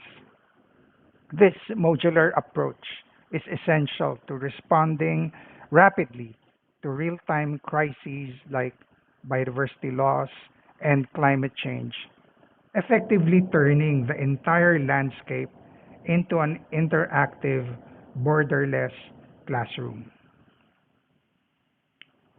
Upland management is inextricably linked to disaster risk reduction. Dr. Maria Faina Jola championed civic environmentalism as a way to mobilize local social capacity and fill the gaps in our decentralized governance, specifically in the disaster mitigation phase. But we must also adapt to the changing drivers of these disasters. Dr. Keblatin highlighted a critical shift. Today's upland degradation and flooding are increasingly driven not by traditional kaingin, but by commodity driven agriculture, such as vast GMO yellow corn landscapes sustained by powerful herbicides. To address these wicked realities, our policy dialogues with the DA and DNR must aggressively push for biodiversity friendly agricultural programs. Why do some environmental projects flourish while others fail? Dr. Soledad Sucaldito suggested the answer is ownership. Projects imposed from the top down cause community participation to wither. However, when we respect a community's place attachment, that's their deep seated connection to the land, we unlock a powerful motivator for stewardship. This empowerment is being scaled across the country through a silent movement of multi stakeholder watershed networks. Platforms like the Iloilo Watershed Management Council and the PWMC's Kamustahan program connect indigenous groups, NGOs, and LGUs to foster continuous cross-regional learning. When one network learns a better way to mitigate a landslide, for example, that knowledge travels instantly. So, how do we ensure learning without borders while keeping communities at the core? To achieve our goals, we must advance on three fronts.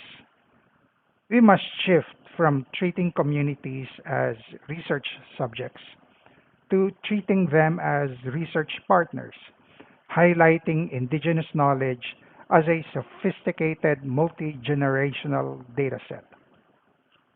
We must actively support the policy transition away from chemically intensive, commodity driven farming toward biodiversity friendly agriculture.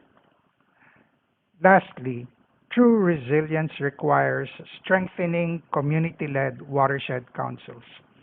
As advocates, our immediate next step is simple: know your watershed address and actively engage with your local network. Sustainability in the uplands is not a final destination. It is a continuous process of learning and adaptation. Thank you for your time and your commitment to our uplands. Enjoy your lunch.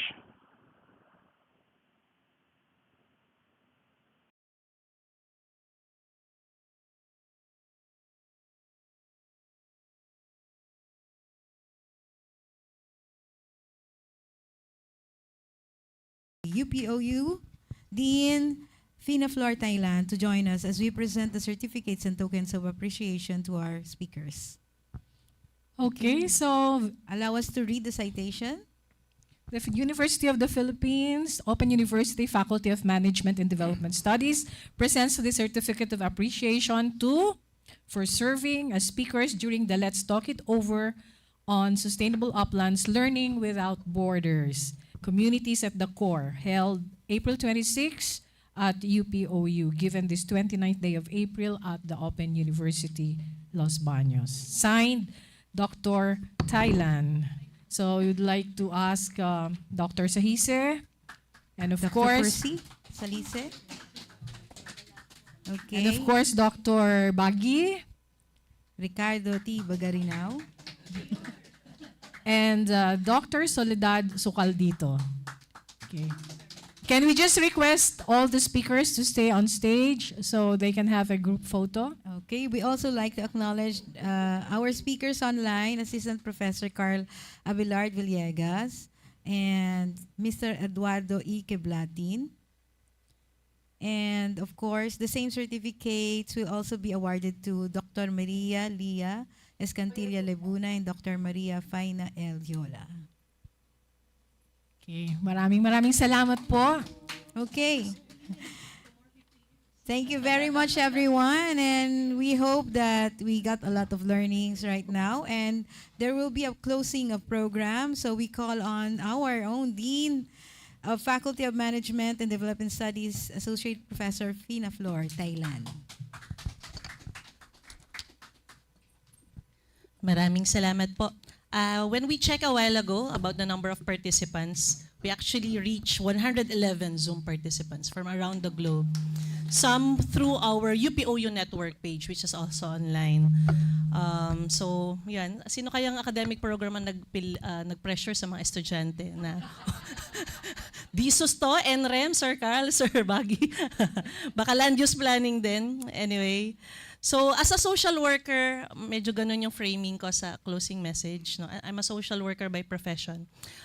But I'm into sustainability as well. I have some projects on permaculture, assessing permaculture for participatory assessing and promotion, no? Sa mga A&R sectors natin. At syempre, mga usapin din about access, inclusivity, etc. So, let me share what I prepared. No? As we bring this fifth and final seminar to a close, we aren't just concluding a series. We are honoring 50 years of unwavering commitment to the Filipino uplands, a legacy indeed. Today's discussions at the UP Open University through FMDS, our Faculty of Studies, we have shown that the next 50 years will be defined by how well we bridge the gap between our foundational science and the digital frontier. But as we brace open learning and e-learning as how we espouse it in the university, we must remember that technology is only as powerful as the communities it serves and engages or works with, as you very well emphasize. This partnership between your organization and our organization further reinforces our commitment to sustainable development, given this is one of the pillars of the UPOU's vision, no, by the current Chancellor. Empowering a new generation of stakeholders to lead as knowledge producers in the digital world. Align din po to sa vision ko as Dean, no? Yung propelling growth, o, diba? Naisingit din talaga natin.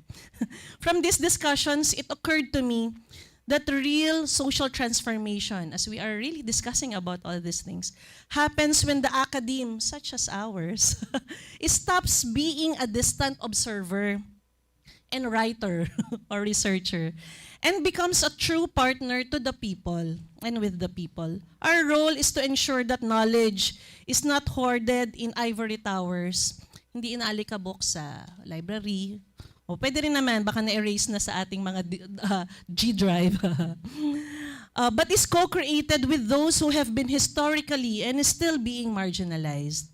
Our upland farmers, indigenous peoples, and rural stakeholders are not just beneficiaries.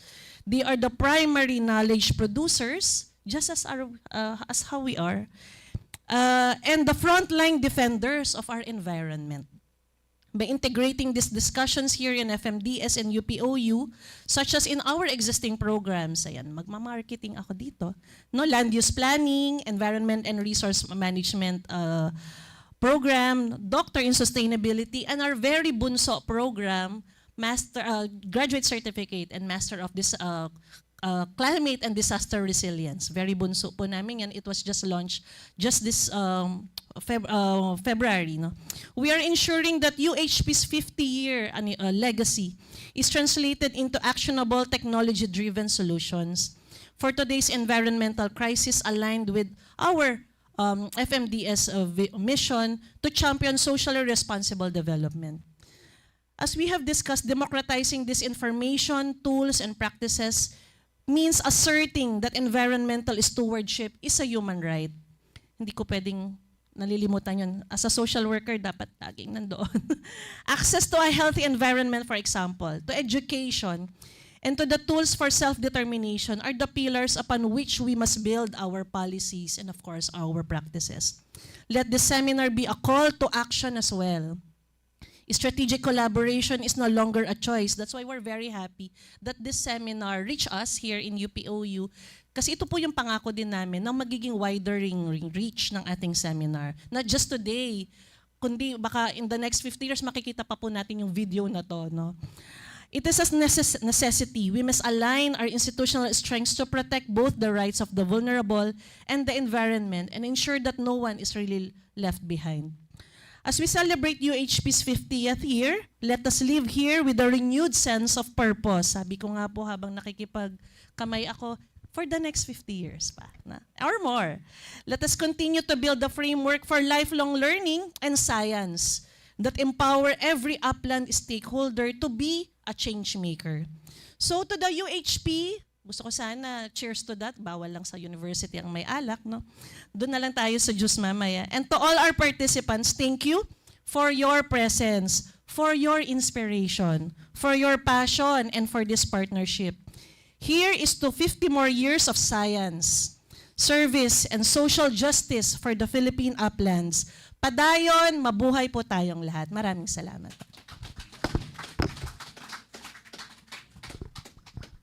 Maraming salamat din. Thank you to everyone who shared their questions and insights during the open forum. Your participation truly enriched our discussions and reminded us that meaningful learning happens through dialogue and shared experiences. Today's conversation have shown us that advancing upland communities requires an integrated approach, where innovation in learning, trust in community engagement, alignment with global goals, accessible knowledge, and a deep sense of environmental responsibility all come together. Your insights remind us that learning, research, and community engagement are interconnected. Technology, trust, global frameworks, open access, and environmental citizenship all play a role in shaping resilient and empowered upland communities beyond geographical borders and the physical confines of a classroom. As we leave this space, we would like to invite each of you to take one idea today and turn it into action, however small, in your own way, or in your community, or in your respective field. Let this not end as a conversation, but begin as a commitment. To our participants online, thank you for making this session truly enriching and worth everyone's time. So today, we are capping the 5th and the last series of seminars for the UHP Legacy Golden Anniversary set of seminars. Thank you so much, and maraming salamat po sa inyong lahat. Yes, thank you, Miss Sylvia. Maraming salamat Thank din you. po, Ma'am Carol. And thank you, Dean Thailand and everyone. And with that, we've officially reached the end of today's program, but we have to ask you to please take a moment to complete the short evaluation survey. You can easily access it through the QR code and link displayed on your screen right now. So makikiusap po kami, evaluation form po, paki-fill up. And on behalf of the Faculty of Management and Development Studies, the Philippine Watershed Management Coalition, and the Upland Hydroecology Program Legacy Seminar Series, okay, organizing committee, Ma'am Sylvia and everyone, we want to extend our heartfelt thanks to everyone who joined us today, both in person and online. Thank you very much. So, bago ho tayo maghiwa-hiwalay, alam ko po gutom na ho kayo, pero hayaan nyo ho, lilipas din yan. Can we just ask everyone to just assemble over here so we can have a group photo? Dito na lang po, sama-sama na lang lahat, wala na pong uupo. And then our speakers, of course, in front, please join the group. Okay. So, I am Carol Bello. And At ito po ang inyong lingkod, Sylvia Insyong. Naway, magkita-kita tayo muli sa susunod na 50 taon. Opo.